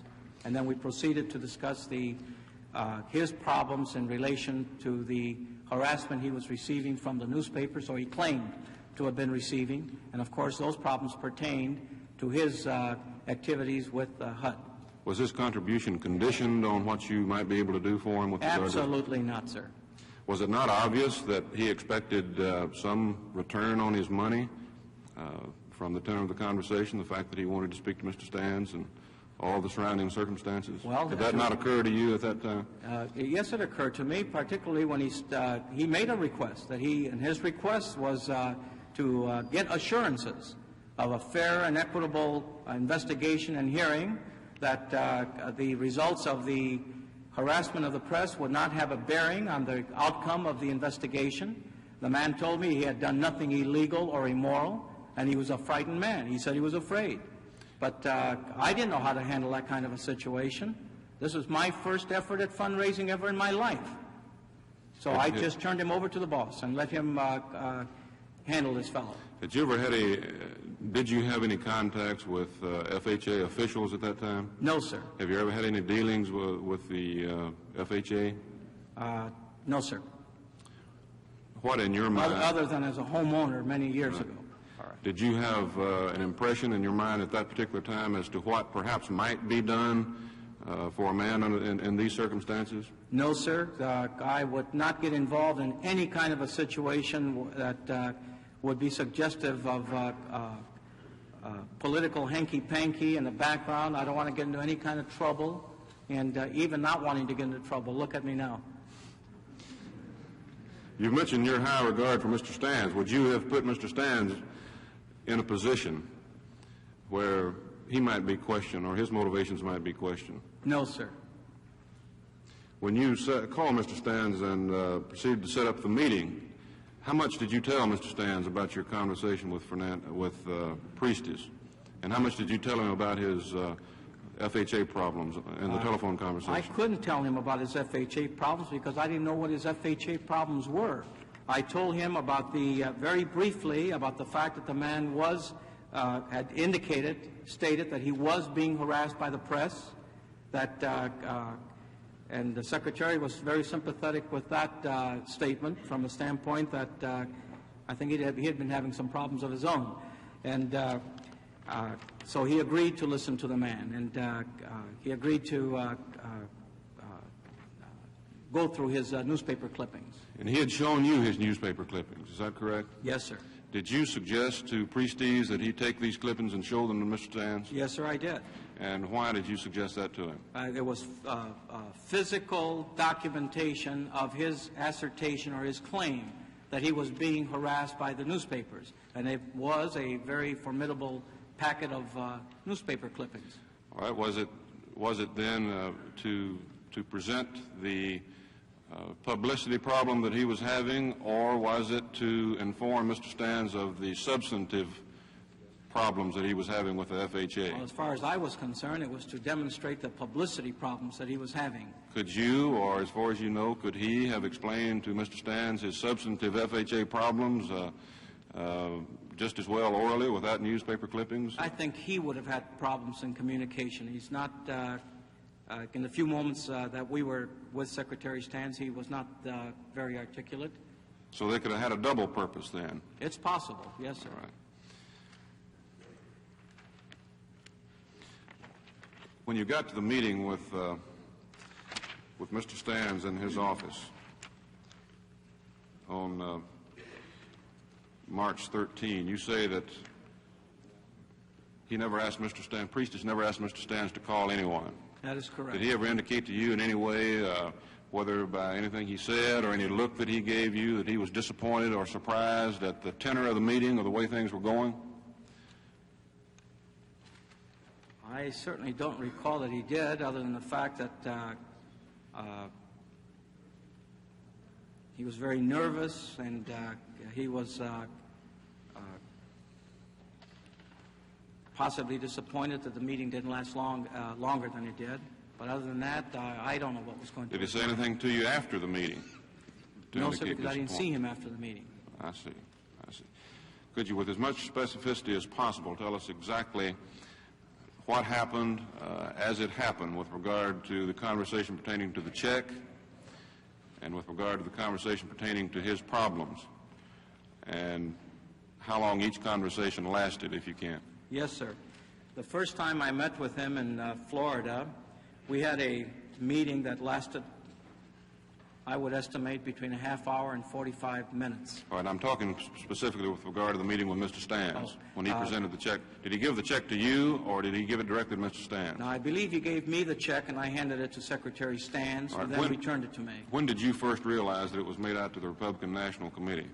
Immediately outside the Secretary's office. Is that the first time you'd seen the check? Yes, sir.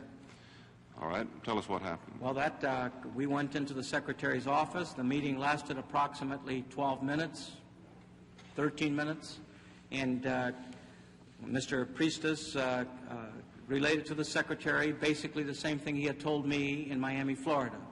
And well, when did he do that? In the beginning? At the beginning. Well, first of all, he made his donation, and he handed me the check, which I then gave to Secretary Stans. Did the Secretary ever mention reducing the, making out other checks, smaller checks, $3,000 checks perhaps? I do recall that he was informed that he would have to rewrite the check and make it to the proper committee, one authorized to receive funds for the presidential campaign. I don't recall whether there was any conversation about breaking it down into smaller amounts to avoid the gift tax. Do you know if there was any conversation with regard to possibly giving another check or more than one check in the names of other individuals other than Mr. Priestis? I don't recall. That's possible too, but I don't recall. All right. Was there any talk or conversation or any mention by Mr. Stans to the effect that perhaps he should give his contribution in cash, or a certain portion of it in cash? Absolutely not. Nowhere during this entire affair was there any effort on anybody's part from the Finance Committee to re-elect or the National Hispanic Finance Committee to obtain a cash donation from this man. At no time at all was cash ever discussed. All right. Exactly what did Mr. Stans say then about the check as when he took it and looked at it? Mr. Stans informed this man that the check would have to be rewritten because of the fact that it was not made to the proper committee.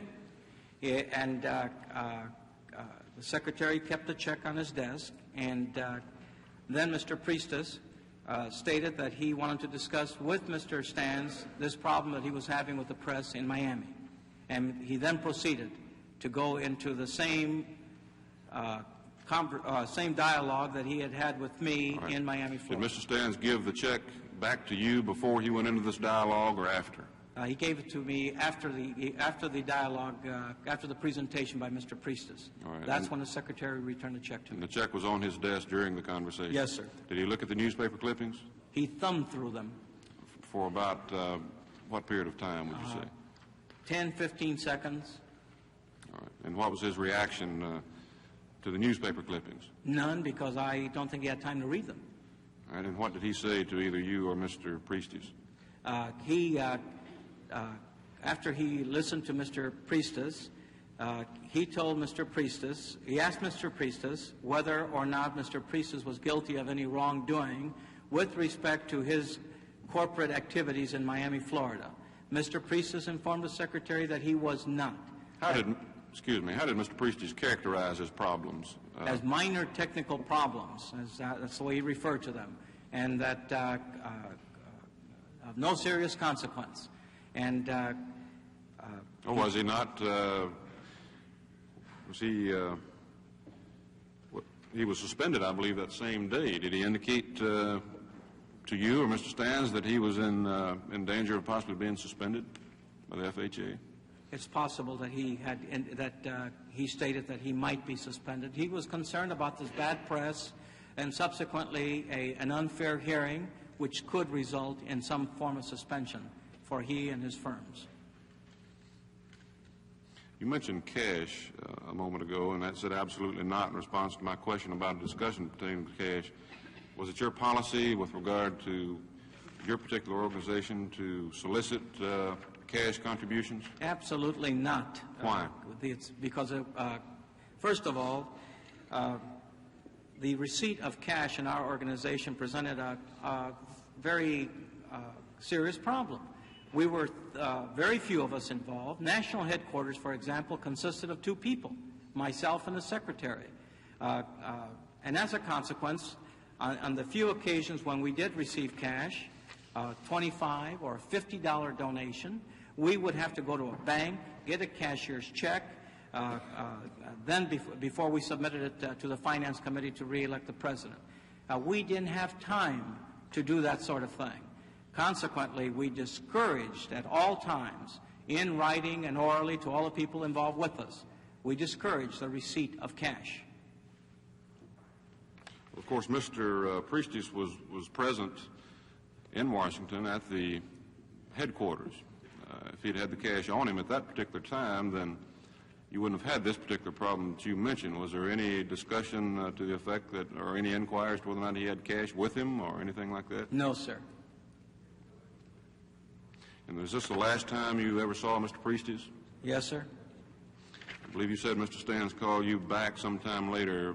Approximately how long was it before Stans called you back? I would estimate it about a week to 10 days later. And you've already testified as to what he told you. And then how long was it after that before you had the check returned to Mr. Priestes? 2 to 3 days. All right. How did you effectuate the return of the check? It was physically returned to one of the Finance Committee people in Florida, who then returned the check to Mr. Priestes. Do you happen to recall the name of? No, sir, I do not.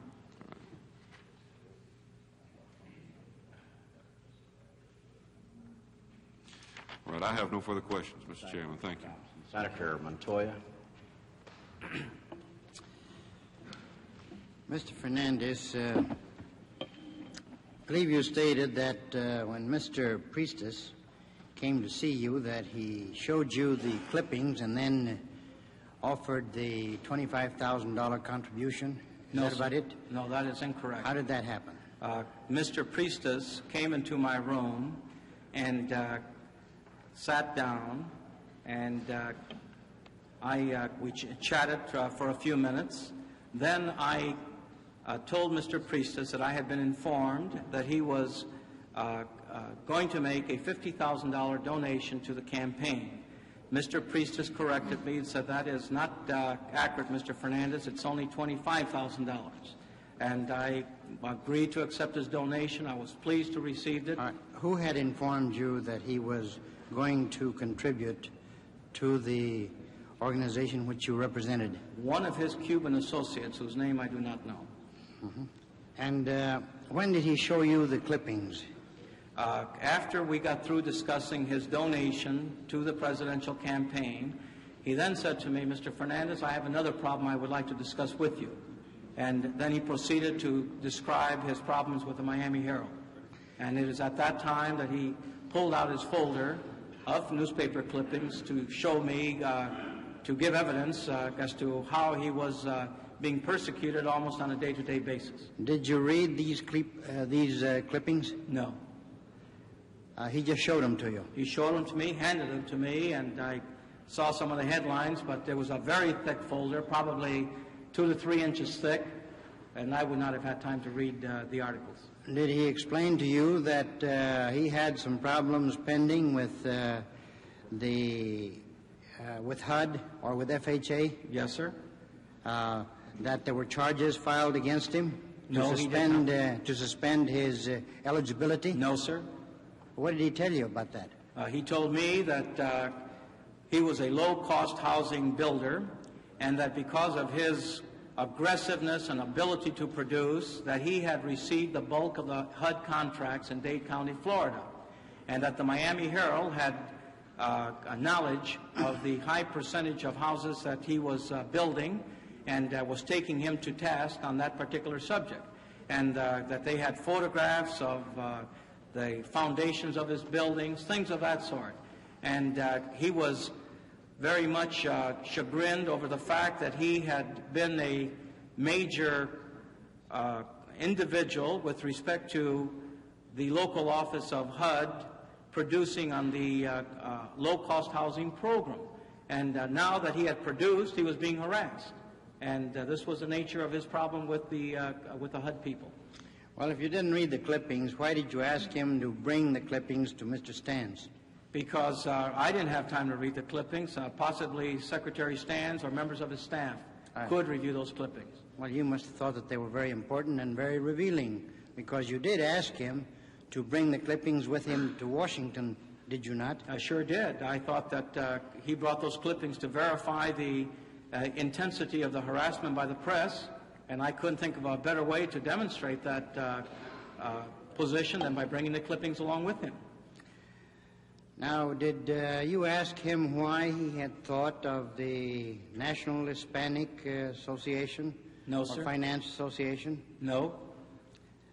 Did you inquire as to who had advised him of your presence in Miami or wherever it was? No, sir, I did not, because the individual that introduced us, if I recall correctly, brought him to the hotel. And so he came with someone, but I don't know who that individual was. How did they know that you were there? I had been receiving a lot of publicity in Miami because of the appointment as national chairman of the National Hispanic Finance Committee. I had met some of his colleagues previously at a Cuban-American cocktail party, which was a small fundraiser on behalf of the National Hispanic Finance Committee. Why would, I can't understand why Mr. Priestes would select the National Hispanic Finance Committee by reading some publicity about you in the paper and selecting you to make a contribution of $25,000 or $100,000, whatever it is, when he could have opened bigger doors at the committee to re-elect the president in Washington. Well, it was, I think, a matter of convenience. One of his colleagues, who was a Cuban-American, introduced us and set up the arrangements for the meeting. And I had met his colleague during the cocktail party, the small fundraising cocktail party. Consequently, it was a convenient thing to do. The man knew Priestes and he knew Fernandez, so he got us together. Well, he must have been told by someone that you would be a good courier for this contribution, and since he was not interested in politics, as he so testified yesterday, he must have been interested in trying to get some satisfaction in return with respect to his problem. Well, that's Mr.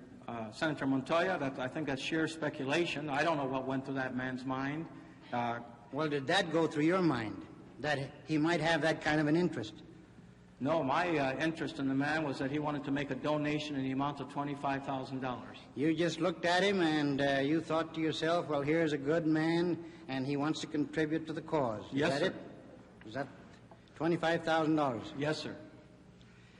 Now, the word NEDA has entered into the testimony here. Would you explain, so that we can clarify the record, what NEDA stands for? Yes, sir. NEDA are the letters of a nonprofit corporation called the National Economic Development Association, which I founded several years ago for the purpose of fostering the free enterprise system among Spanish-speaking people throughout the United States. It's still in operations. It's basically, sir, a management consulting company with regional offices throughout the United States. How is its operation financed?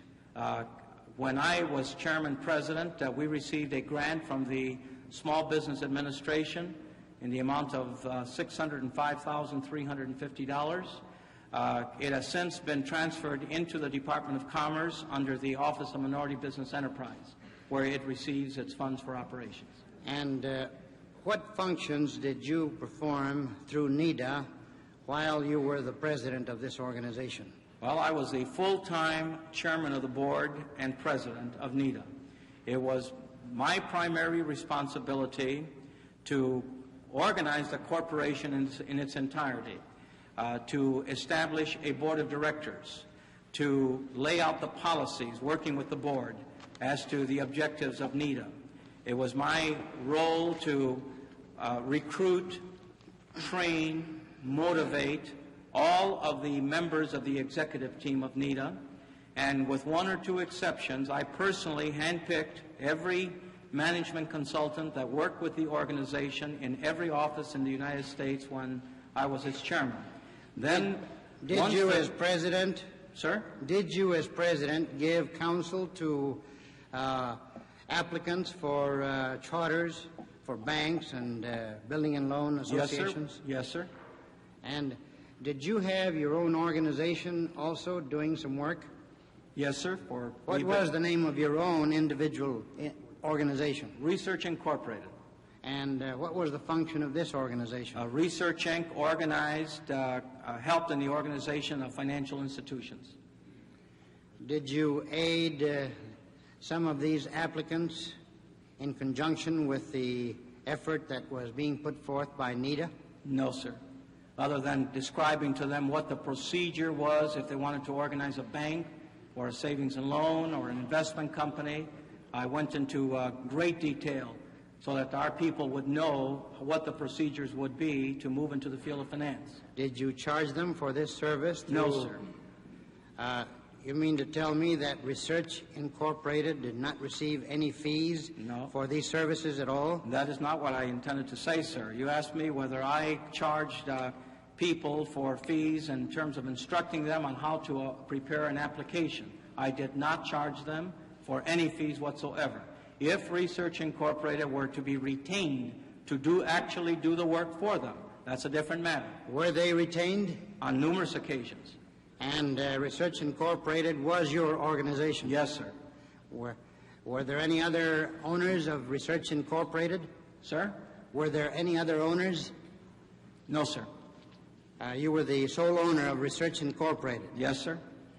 And while NEDA was advising these people to process applications and to form applications for charters and for charters for banks, to operate banks and building and loan associations, these applicants were in turn hiring Research Incorporated to do most of the work. That is not necessarily true. All right, what is true? In every instance as chairman of NEDA, when I would give a lecture, for example, in El Paso, Texas, where I lectured before the business community, I urged them in the organization of a bank. I gave them complete detail as to how to organize a bank, and it's very complicated. And I urged them to move into the banking field. Whether Ben Fernandez was involved or Research Inc. or was involved was immaterial, and I went to great lengths to stress this. My main job was to motivate these people to be the catalyst to move into the field of finance, in which we had been almost completely ostracized until the time that I got involved in it. How many retainers' fees would you say Research Incorporated received from these applicants? I don't know. More or less? I don't know. Well, you were the sole owner. Right. But during the time that I was with NEDA, I had divested myself from Research Inc.'s operations. It had its own management. They operated their own shop. It was a small consulting corporation. I think during the time that I was chairman of NEDA, I visited Research Incorporated one time physically to... What was the usual fee? What was the usual fee that you charged? To organize a bank, the legal fees, economics fees are $10,000, which are prescribed by the controller of the currency or the state superintendent of banks in a given state. Sir? All right, go ahead. To organize a federal savings and loan, and we're talking about a 1-year period of time. The total fees are approximately $15,000 for legal fees, economics fees, financial fees, consulting fees. And plus costs are included all of the costs involved in producing a package. Approximately how many $10,000 fees were received by Research Incorporated? During what period? During the period that you were rendering service to these institutions or to the applicants. I would estimate, just roughly, to the best of my recollection, maybe 10. 10. All right, now... I would also, sir, may I make a statement of qualification also? Because of the fact that I was no longer involved in Research Inc.'s operations, it was also the worst fiscal year that corporation ever had. And I can't stress that strongly enough. I think they paid corporate taxes on less than $10,000. Well, I'm not speaking of the profits. I'm speaking of what you received. I just wanted to get into the record that there was no windfalls or money-making schemes involved here. Would you supply all you received from these applicants, despite for the record? Would you supply the record of receipts or retainers which you received from these applicants for the record? I personally received nothing, sir. No, Research Incorporated. Well, Research Incorporated is no longer my firm, but I'm sure that the records to which you refer can be made available to you. Can you supply that information? No, sir, I cannot. It's no longer my firm. I can request the information be supplied, and I'm sure that it will be. Well, I ask counsel to request that information. I think the best way to handle that is the clear understanding that the records are not in your possession, and Senator Montoya's clear and I believe justified request that some effort be made to obtain them. So if counsel can indicate a willingness to try to obtain them and file them as a late filed exhibit, I think that might dispose of the problem. Is that agreeable then? Yes. Thank you. Thank you, Senator. Now, why did you leave the presidency of the National Economic Development Association? I had a knockdown, drag-out battle with a certain group, members of the board, who wanted control of the organization, and they had the numbers, and consequently I resigned. What charges did they bring up during this encounter? The executive vice president in this encounter set me up from a standpoint of having the members of the board vote against me in a vote of confidence. For example, number one, he stated that I had given instructions to the staff that under no circumstances was the treasurer of the organization to have the books made available to him, the books of the NEDA organization. That was an absolute falsehood. However, when I referred the matter to the treasurer, or not the treasurer, but the administrative vice president, who was working with Mr. Villalobos in this coup d'etat, if you will, he verified Mr. Villalobos' statements. Secondly, Mr. Villalobos stated that he had received instructions from me that under no circumstances was the treasurer of the organization, Mr. Frank Vega, to be permitted into the NEDA national headquarters in Los Angeles. And this also was a fabrication. He went right down the line on a series of allegations against me. When I asked for a vote of confidence from the board and did not receive it, I resigned, and I might add, subsequently, Mr. Villalobos moved up to the presidency, Mr. Vega became chairman of the board, and the small group that was involved took over the organization. Well, I want to give you an opportunity to answer charges that were made in the congressional record by Congressman Gonzalez. I'm familiar with them. These are related in a letter which was written in NEDA stationery by the Executive Vice President, Alfred Villalobos. Now, let me read this, and then I'll introduce the entire letter for the record. May I ask whether copies of that letter are available?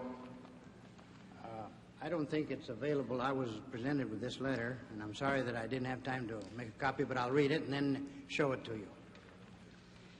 Now, we have studied the transcript in the congressional record and would like to discuss the most vital points made by Congressman Gonzalez. First of all, the following charges are made. That's against you. One, that Mr. Fernandez used his position as chairman and president of NEDA for his personal financial betterment.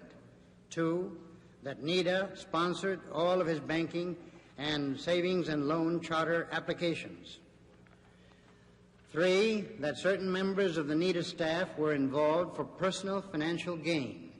Four, that the Fernandez team is still very much in control of NEDA and implies that he can still carry on in the same manner. Five, that the NEDA operation is in need of a house cleaning. Now, the letter further goes on. We would like to answer these charges one at a time. Firstly, the allegation that Mr. Fernandez used his position at NEDA for his personal financial betterment is true, and while illegality would be difficult to prove, there is no doubt that certain of his actions were improper. We would like to inform you that this was one of the facts which led the Board of Directors to terminate his relationship with the National Economic Development Association at our annual board meeting in August 1971. Secondly, to the allegation that NEDA sponsored the formation of banks and savings and loan organizing groups, NEDA did not. Benjamin Fernandez sponsored their formation, many of them prior to the formation of NEDA, and he did receive his standard fees of upwards of $10,000 per group. However, NEDA staff and NEDA as an organization never set the policy of sponsoring such groups so that Mr. Fernandez's former firm, Research Incorporated, could be hired to prepare the surveys required by the appropriate agencies. However, that is not to say that individuals employed by NEDA might not have been influenced and maybe even directed by Mr. Fernandez to do his bidding in regard to forming these groups and assuring that Research Incorporated would receive the survey contracts. This is a matter which during our troubles with Mr. Fernandez was almost impossible to control and was another reason for terminating our relationship with him. Thirdly, regarding NEDA staff and board members being involved for personal gain in the formation of savings and loan associations and banks. It is the policy of NEDA that its employees may participate as investors in business ventures which do not involve NEDA clients or NEDA resources and facilities. Therefore, if a member of our staff wanted to participate as an organizer of a bank or in the capacity of an investor, it would certainly be allowed within the framework aforementioned.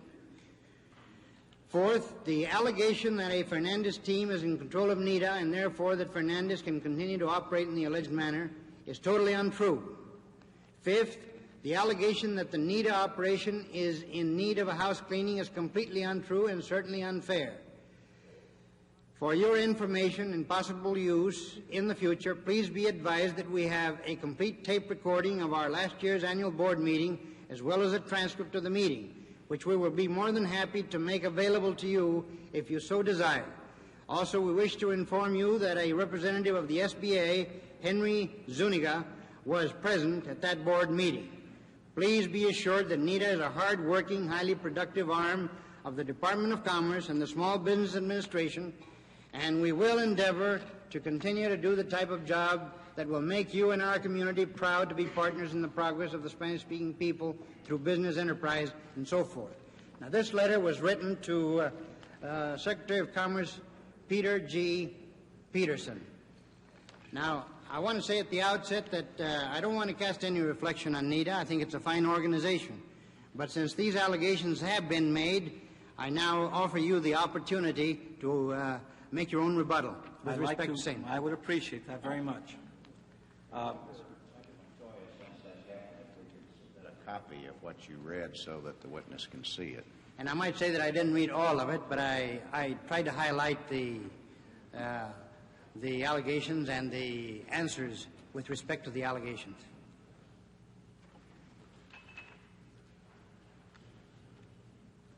Mr. Chairman, before Mr. Fernandez attempts to answer those allegations, we would like to have a copy of the letter and have an opportunity to read it. Well, it's right there. Has a copy of the letter been supplied? Yes. Yes, it has, Senator. Is it the request of counsel that the committee recess briefly so that you can look it over? What time does the committee normally recess for lunch? Well, it varies. We can recess now if you like and come back at 2 o'clock or at 1:30. Or we can recess briefly and try to finish, whichever you prefer. If you'd like to take 5 minutes or 10 minutes now, we can do that and try to finish at 12:30, or we can reconvene at 2 o'clock. We think it would be better to recess now for lunch and come back at 1:30 or 2, whenever you normally convene. Is there any objection to that? Is 1:30 agreeable? If it's possible, I don't have any more questions.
Please be assured that NEDA is a hard-working, highly productive arm of the Department of Commerce and the Small Business Administration, and we will endeavor to continue to do the type of job that will make you and our community proud to be partners in the progress of the Spanish-speaking people through business enterprise and so forth. Now, this letter was written to Secretary of Commerce Peter G. Peterson. Now, I want to say at the outset that I don't want to cast any reflection on NEDA. I think it's a fine organization. But since these allegations have been made, I now offer you the opportunity to make your own rebuttal with respect to same. I would appreciate that very much. A copy of what you read so that the witness can see it. And I might say that I didn't read all of it, but I tried to highlight the allegations and the answers with respect to the allegations.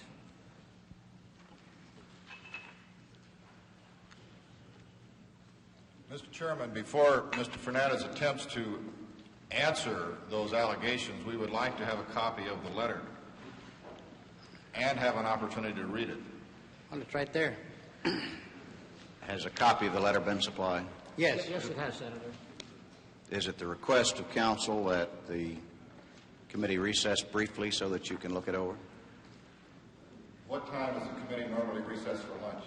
Well, it varies. We can recess now if you like and come back at 2 o'clock or at 1:30. Or we can recess briefly and try to finish, whichever you prefer. If you'd like to take 5 minutes or 10 minutes now, we can do that and try to finish at 12:30, or we can reconvene at 2 o'clock.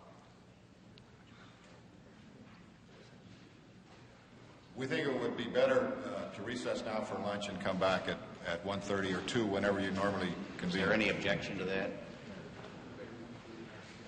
Is 1:30 agreeable? If it's possible, I don't have any more questions, Mr. Chairman.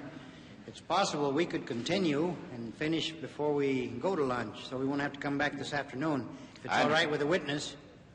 I gather, counsel, that the witness has indicated he would like that time to assimilate this material. Well, I'm posing the question again. In fairness to him, I think that ought to be done. I understand from counsel that there's a staff meeting at 1:30, so I think it would be necessary then to recess until 2 o'clock. If there's no objection, then the committee will stand in recess until 2 o'clock. Thank you. Thank you, sir.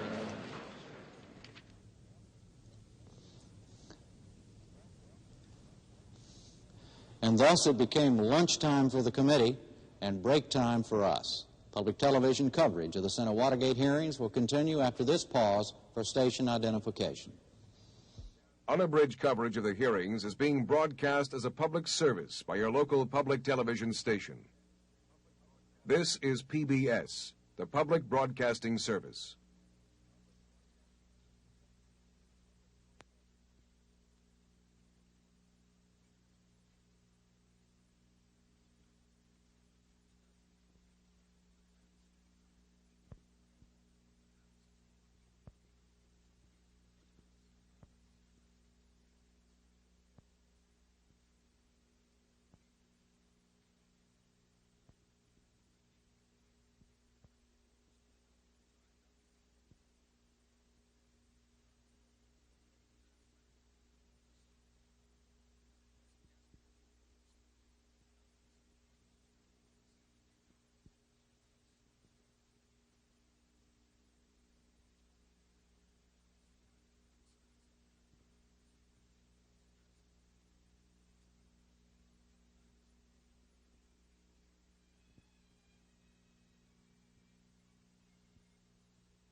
From Washington, NPACT continues its coverage of hearings by the Senate Select Committee on Presidential Campaign Activities. Here again, NPACT correspondent Jim Lehrer. As we go back now, Mr. Fernandez is ready to respond to those questions posed by Senator Montoya. Yes, I'm ready. Committee will come to order. The state of proceedings when we recessed for lunch was that a copy of a document had been delivered to the witness and his counsel. Senator Montoya was the last interrogator. I wonder if the witness has any response or if Senator Montoya has any further question at this point. Mr. Chairman, I would like to offer the letter in toto for identification and introduction into the record. Chair hears no objection. The letter will be received and marked as an exhibit and made an exhibit to the record. I believe the last question I asked the witness was did he care to give any rebuttal to statements made in the letter with respect to him. And Mr. Witness, you may proceed to do so. Mr. Chairman, if I may, before Mr. Fernandez answers Senator Montoya's questions, I would like to make a statement for the record. We seem here to be departing, at least for the moment, from the priestess matter, and I have a few things that I would like to say about that. Yesterday, Mr. Fernandez was accused of some rather serious things by Mr. Priestess. In order to put those accusations in their proper light, I would like to point out that Mr. Priestess is a man who is currently under a federal sentence for, as I understand it, 2 counts of rendering false statements. These statements were obviously rendered in some form under which the making of a false statement was a federal crime. As a result of the plea bargain under which this sentence was rendered, Mr. Priestess was also able to have several additional substantial federal charges dropped.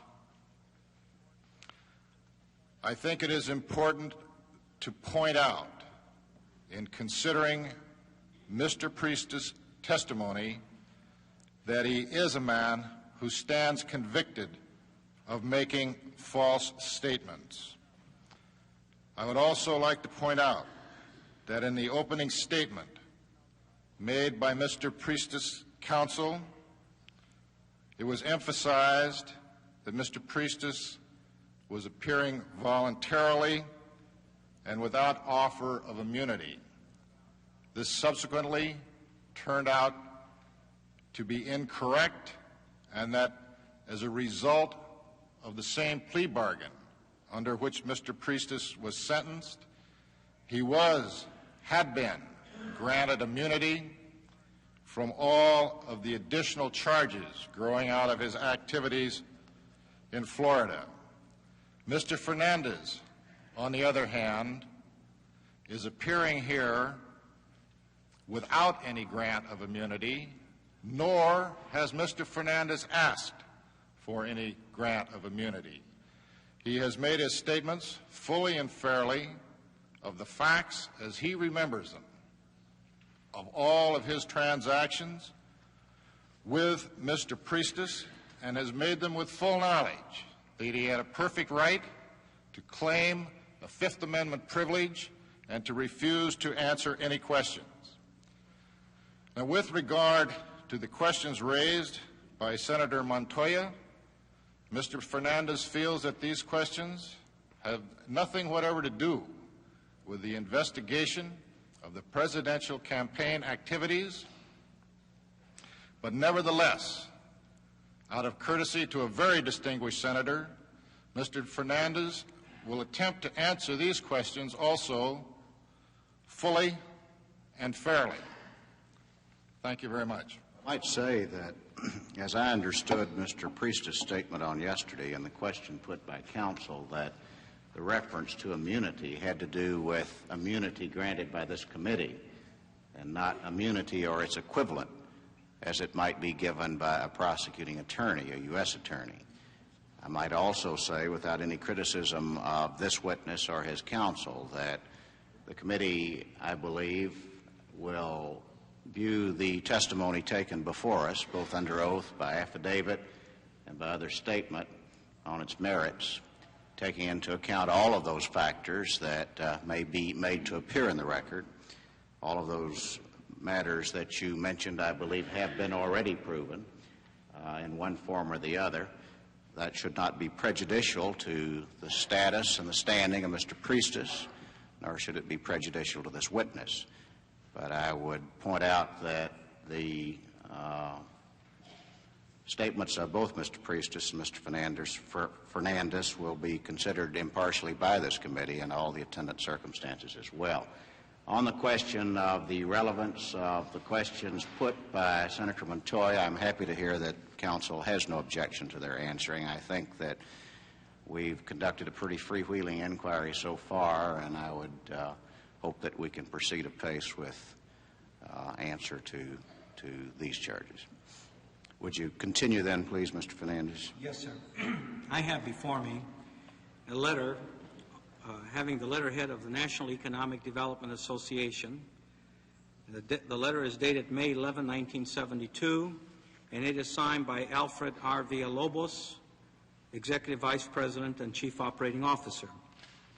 This letter, to put it in its proper context, was submitted by Mr. Villalobos soon after I was attacked on the floor of the House of Representatives by Congressman Henry B. Gonzalez of San Antonio, Texas. Mr. Gonzalez, according to the congressional record which I have read, attacked me approximately 2 weeks after I visited San Antonio, Texas, in the role as National Chairman of the National Hispanic Finance Committee. I went into San Antonio, Texas, which is a hotbed of Democratic activity, very little Republican Party activity, and I rented a storefront office in downtown San Antonio. I put a big red, white, and blue sign on a window stating, "Re-elect the President."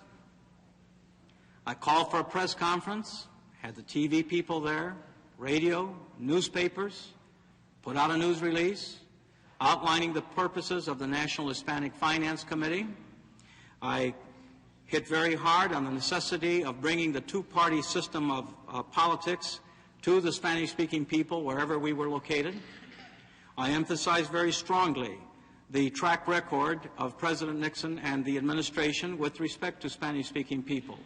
I urged the people of Bexar County, Texas, which is the county surrounding San Antonio, to do everything in their power to support our financial campaign and to support the President in his bid for re-election. Approximately 10 days, 2 weeks later, Democratic Congressman Henry B. Gonzalez attacked me on the floor of the House of Representatives. He attacked me on possible conflicts of interest. He attacked me on the grounds of the possibility of wrongdoing while I was chairman of the board and president of the National Economic Development Association. It was a beautiful piece of character assassination done under the sanctity or privilege of the House of Representatives. In other words, I don't think he would dare make the statements he made against me in public. Mr. Gonzalez, by innuendo, by suggestive phrases, lined out a black picture as to my character and as to my qualities as a national leader among the Spanish-speaking people. I received a copy of the congressional record from a friend of mine. I read it in great detail and in great amazement because I'd never been attacked by any congressman anywhere, anytime. And this was all new to me. And I was enraged.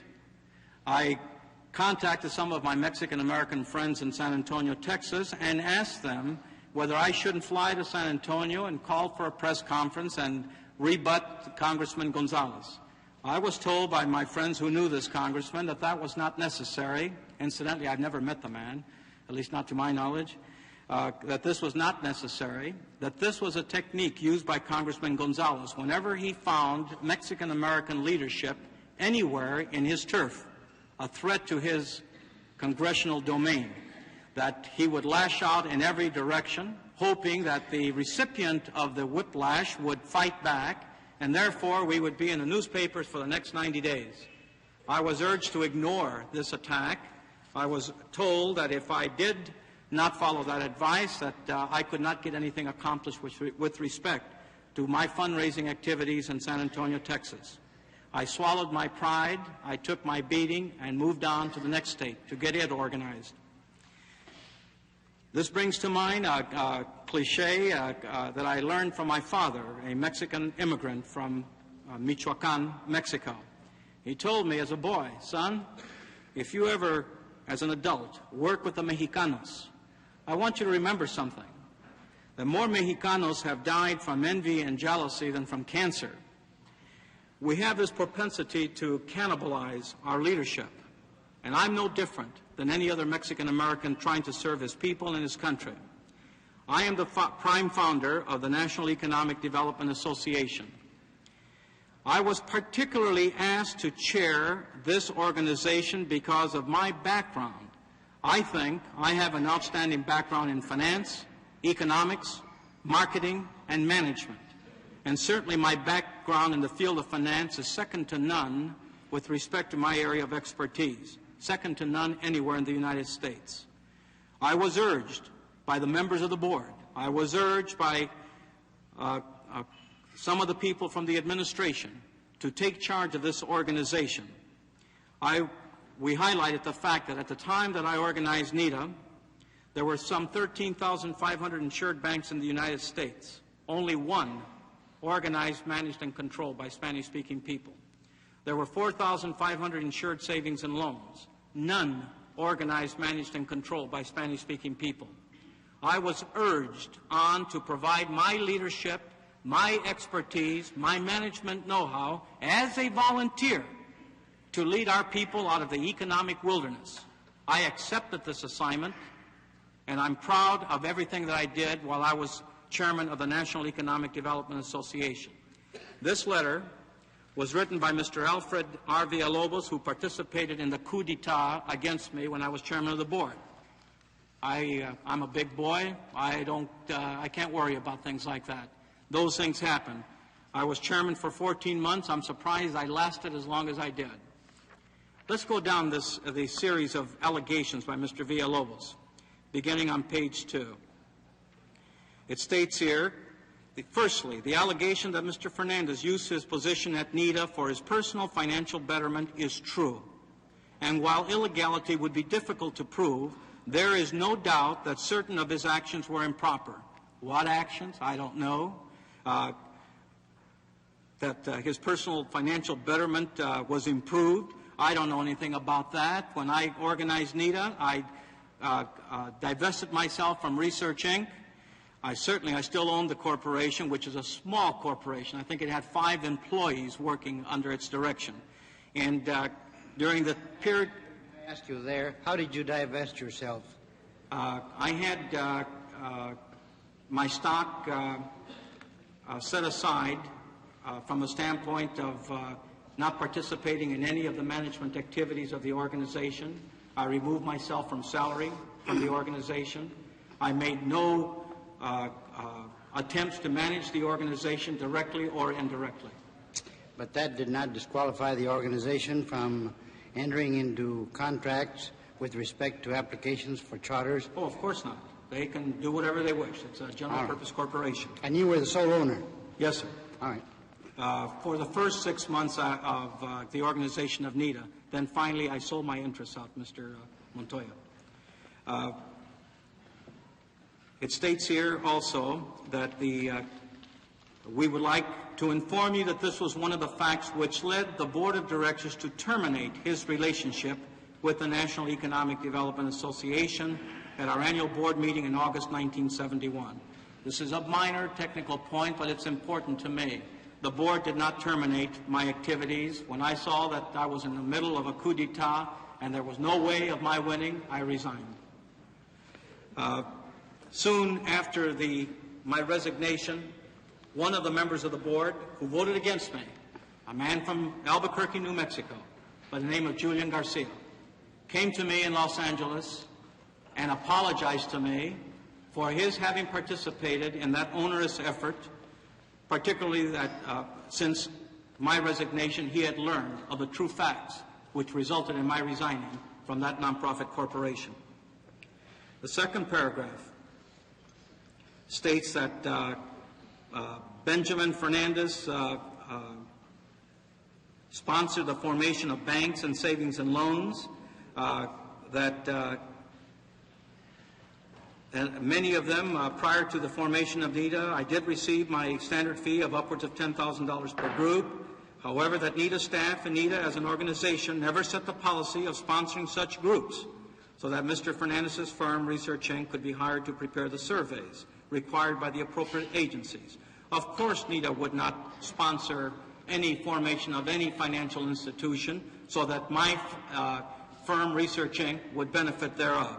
There was, however, a written policy passed by the Board of Directors of NEDA urging the Spanish-speaking people throughout the United States to move into the field of finance, an area in which we had been virtually neglected.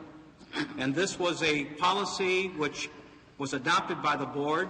Indeed, Senator Montoya, I believe I still have copies of the reports, the monthly reports, written by Mr. Villalobos, where the policies that I just indicated are spelled out in detail. And I would very much like to send copies of that report to this committee to verify the statement that it was a policy of the NEDA Board of Directors to foster entree into the field of finance on the part of Spanish-speaking people. The witness requesting permission for the inclusion of that in his testimony. Yes, sir, I am. Is there any objection? If not, it'll be received. At no time did I ever personally receive a $10,000 fee, or for that matter, any kind of a fee for organizing financial institutions while I was chairman of the board of NEDA. I never directed employees of NEDA to organize banks. Let me ask you a question right Sure. there. Did Research Inc. receive any such fees while you were president of NEDA? Yes, sir. All right. The third paragraph, the last paragraph on page 2, states that regarding NEDA staff and board members being involved for personal gain in the formation of savings and loan associations and banks, it is the policy of NEDA that its employees may participate as investors. And that statement is accurate. The fourth paragraph on page 3, the last sentence, it states there that Mr. Villalobos states, as a matter of fact, we have made it very clear on numerous occasions, officially and unofficially, that we want no part of Mr. Fernandez or the activities in which he is involved.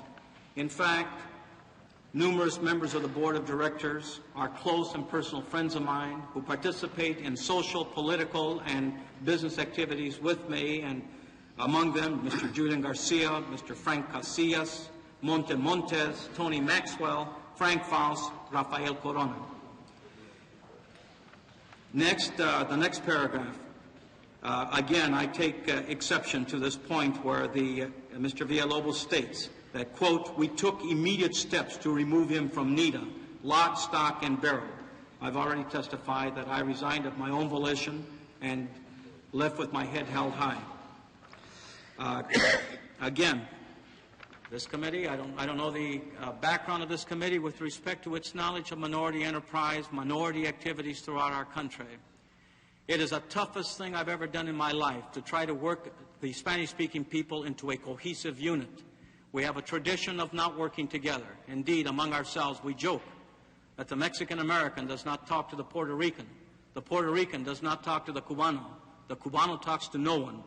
And it's tough getting these three diverse groups to work together, as I'm sure Mr. Montoya knows. But the gist of it is I was able to do it when I organized NEDA. And I want this committee also to know, to get this entire letter in its true perspective, that in 14 months, I organized a national management consulting company. I opened 11 offices from coast to coast. I recruited, trained, and motivated the management of that organization. Our firm processed over $100 million in loans for Spanish-speaking businessmen, of which some $50 million were actually approved. I think a sound use of taxpayer dollar. That was my role with NEDA, fully committed, fully dedicated, to the point where at that time my future was determined as respect to the Spanish-speaking people, because for the rest of my life I will devote myself,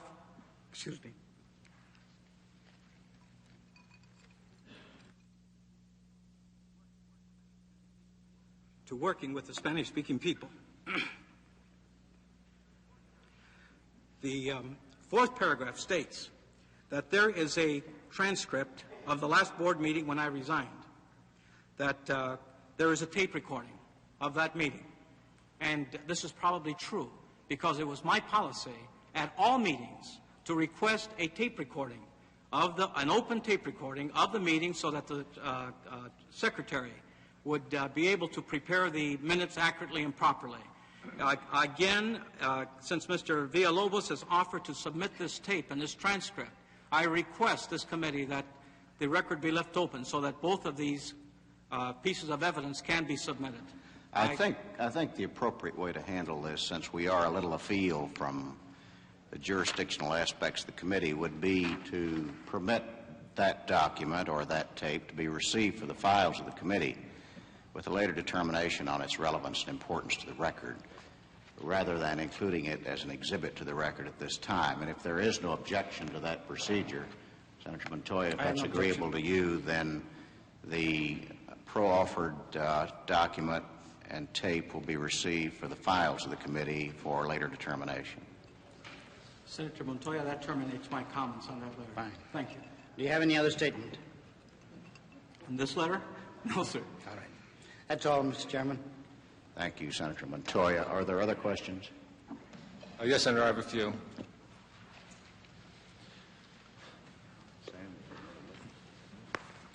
Mr. Fernandez, did you have any conversations with Mr. Maramoto or Tony Gonzalez concerning grants or people who would be, Tony Rodriguez, as to people who would receive grants or who may have received grants or contracts?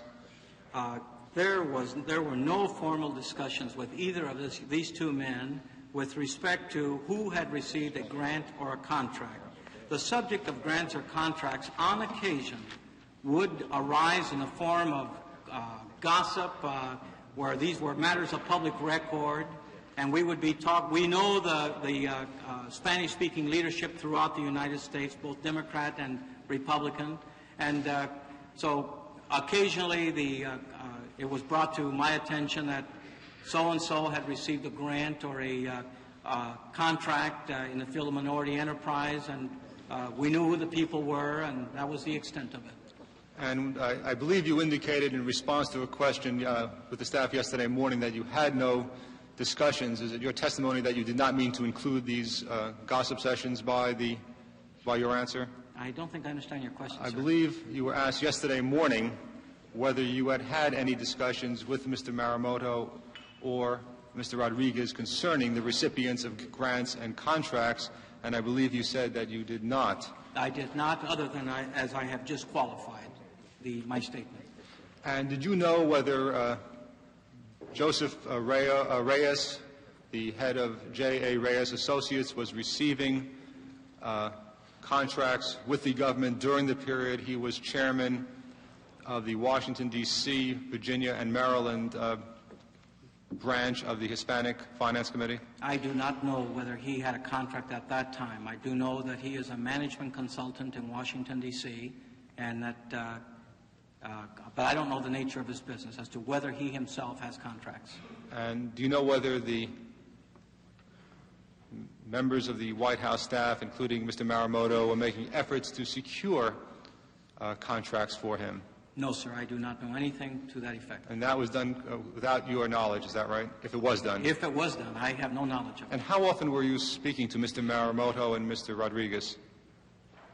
I would venture to say on an average of at least once a week during the campaign. And when I arrived in Washington, D.C., I always made it a point to try to at least have lunch with Mr. Rodriguez, who's a close personal friend of mine. And this was not mentioned in those conversations? What was not mentioned? The fact that, or the possibility that the White House staff was working to secure contracts for Mr. Reyes? No, sir, not at all. And Mr. Awaka, what is the name of his company? Do you know? Ultra Systems, Inc. in Newport Beach, California. And do you know whether there were any efforts made during the campaign to secure contracts or grants for his company? I know of no such efforts by anyone. And you did not discuss this with Mr. Maramoto or Mr. Rodriguez, is that correct? No, sir. Now, discussed during Mr. Maramoto's testimony yesterday was tab 5 of the exhibit which he identified, and I'd like to read that again and ask you if you have any knowledge of that or had any participation in it. It's a memorandum dated March 2nd, 1972 from Mr. Maramoto, memorandum for the Honorable James Lynn, subject El Diario editorial. In line with our recent discussion regarding NEDA and our comments of the tail wagging the dog, I am attaching an editorial written by a NEDA employee opposing the appointment of Sip Guerra as Deputy Director of OMBI. This is the latest example of the unwillingness to cooperate in a, quote, spirit of cooperation, close quote, with the administration. I think before Commerce signs off on their $2 million grant, you should sit down with Frank Viega and explain the facts of life. I would appreciate you being kept abreast of this highly important matter. Do you have any personal knowledge of the circumstances surrounding that memorandum or of the preparation of the memorandum itself? No, sir. And you had no input at all into that memorandum, is that correct? None whatsoever. I don't want to mislead you, sir. I know the people involved in the memorandum. I know Mr. Guerra, but I had no knowledge that such a memorandum was being prepared or what the efforts were being made to get him an appointment. Incidentally, I think you told us in private session that the National Hispanic Finance Committee raised $250,000. Is that correct? Yes, sir. Now, did you do anything that could be called digging into Mr. Priestis's problems with FHA? No, sir. Did you ever tell anybody that you were going to dig into Mr. Priestis's problems with the FHA? Sir. Are you familiar with a news story quoting you to that effect? And that is a news story that appeared on September 2nd, 1973 in the Miami Herald. Is that correct? I'm familiar with the news story, yes. And is that news story incorrect then? Not in its entirety. As a matter of fact, I was very upset with the reporter who interviewed me because he did not give full disclosure as I offered to give him, and he withheld certain information, and some of my phrases were distorted. I'm talking specifically about that phrase. That is an inaccurate quote? Yes, sir. Now, you have commented on Mr. Priestis's credibility from your standpoint, and I'd like to ask you whether you have any reason to believe that Mr. Priestis bears any grudge against you. I do not. To reiterate, the last time I saw this man was the day we visited Secretary Stanz's office. I hadn't I've completely forgotten him until this news story in the Miami Herald came out. And I gather then that you have no reason to shed, or no way of shedding any light on why Mr. Priestis might be testifying falsely against you if he so is. No, sir, I do not. Now, are you familiar with the provisions of Title 18-611, which deals with soliciting contributions from a government contractor? I don't know that I am or not. Well, if I may, I'd like to read the section and ask you if you are or were familiar with it. Is this the Hatch Act, sir? Well, it's Title 611 of Section 611 of Title 18, which I'll read to you. Whoever, entering into any contract with the United States or any department or agency thereof, either for the rendition of personal services or furnishing any material, supplies, or equipment to the United States or any department or agency thereof, or for selling any land or building to the United States or any department or agency thereof, if payment for the performance of such contract or payment for such material, supplies, equipment, land, or building is to be made in whole or in part from funds appropriated by the Congress at any time between the commencement of negotiations for and the later of 1, the completion of performance under, or 2, the termination of negotiations for such contract or furnishing of material, supplies, equipment, land, or buildings, directly or indirectly, makes any contribution of money or other thing of value, or promises expressly or impliedly to make any such contribution to any political party, committee, or candidate for public office, or to any person for any political purpose or use, or, Section B, knowingly solicits any such contribution from any such person for any such purpose during any such period, shall be fined not more than $5,000 or imprisoned not more than 5 years, or both. Now, were you familiar with that section during the events in 1972? No, sir. This is the first time I've ever come across that section in its entirety, for that matter, even partially. And that answers my second question, that you were not familiar with it when you spoke to the members of the staff or gave testimony until this minute. Is that correct? That is correct, sir.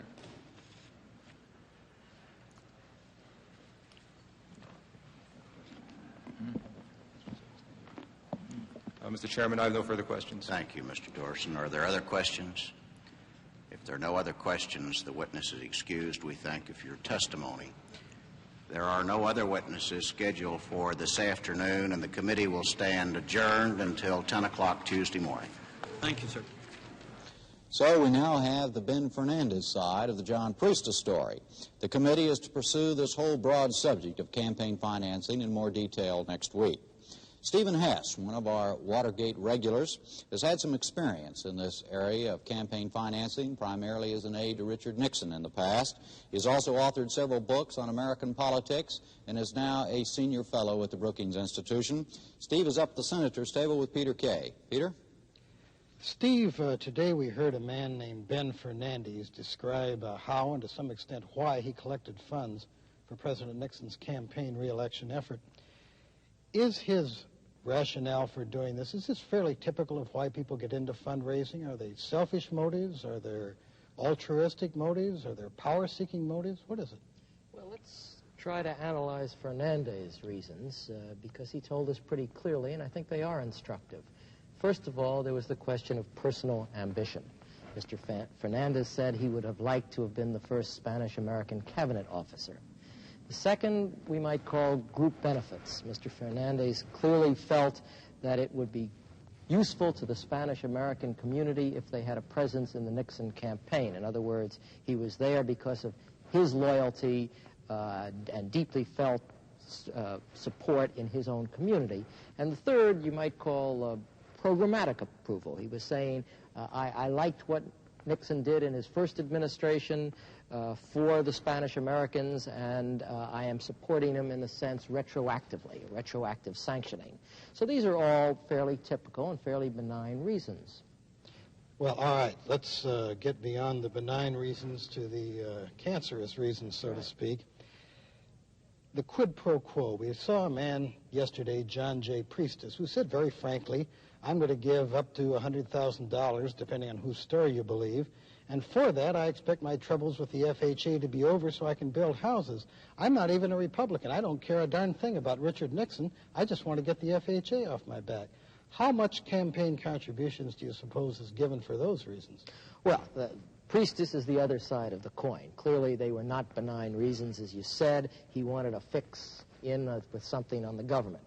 Now, I would say that the majority of contributions are, in fact, for benign reasons. After all, in 1972, the total spent, contributed in all campaigns was something in the neighborhood of $400 million. Perhaps perhaps we could say that a few million was tainted in this way. But most of those contributions came for a variety of reasons: support for a candidate, or fear for his opposition, or out of what might be called a community chest reason, that people give as part of their obligation as being a good citizen, or for symbolic rewards rather than jobs, or for status. So there are all sorts of reasons that people give in a campaign, and if we're going to continue to have a system of private campaign financing, although I personally prefer a public campaign financing system, I think we have to find ways of separating them out, allowing the legitimate reasons to come forth, and finding ways to end those that are the priestess-type reasons. But then, of course, if you stay with a private system of financing, and even aside from the priestess reasons, you mentioned a minute ago, the status givers. Mm-hmm. Now, I know the late Gene Wyman, who was one of the most successful fundraisers in the Democratic Party, told me that people who gave thousands of dollars often did it just to say, well, I can get socially into the White House, I know the president. And yet, in a way, you're buying something with your money that wouldn't be available to the ordinary citizen, aren't you? Well, that's right. That's certainly true. I myself favor a public system of financing, primarily because the private system has become so tainted. Even when there's no wrongdoing, there is such a feeling that it is corrupting the system that it is very hard now to separate out those benign and cancerous reasons. And another thing I know we've heard over and over again during Watergate is that a lot of the mischief perpetuated by the committee to re-elect the president may have been merely because they had too darn much money to spend. They just didn't know what to do with it, so they approved these outlandish spy plans and these other activities just to have a way to spend their money. Yeah, I certainly think that argument can be made, that if they didn't have the money, they couldn't spend it legally or illegally. On the presidential level, there's so definitely an oversupply of money.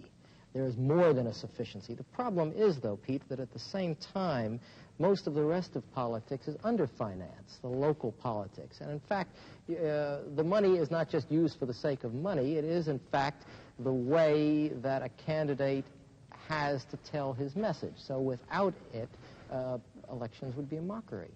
And you think the only way to correct this discrepancy would be through legislation? Yes, I think this is the one area out of all of these hearings that we've been involved in since May where there should and could be corrective legislation.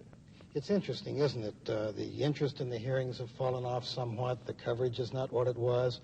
And yet we really may now be into the most important, the part of the problem that lends itself most readily to a solution, and not as many people are paying attention to it. That's right, because the first part of it really is a question of morality, and how do you legislate morality? We can have laws on the books to prevent people from wearing red wigs or carrying $100 bills in their satchels, but society pays a tremendous price for it. But this question of how do we control our own public political financing system is key, and it's clearly ripe for congressional legislation. Fine. Steve, thanks very much. Jim? All right, thank you, gentlemen. This was, in fact, the Senate Watergate Committee's 50th day of public hearings. It's difficult to realize that all of this began, as Steve just said, back in May with the testimony of a man named Robert Odle, and we're still here today. But as I said, next week there will be still more testimony about this whole subject of how campaign money was raised in the 1972 presidential election. For now, for our guest, Steve Hess, for Peter Kay and Impact, I'm Jim Lara. Thank you and good night. Impact has brought you Washington, November 8th. Tonight, videotaped coverage of today's hearings by the Senate Select Committee on Presidential Campaign Activities. This program was made possible by grants from the Corporation for Public Broadcasting and the Ford Foundation. This has been a production of Impact, a division of the Greater Washington Educational Telecommunications Association.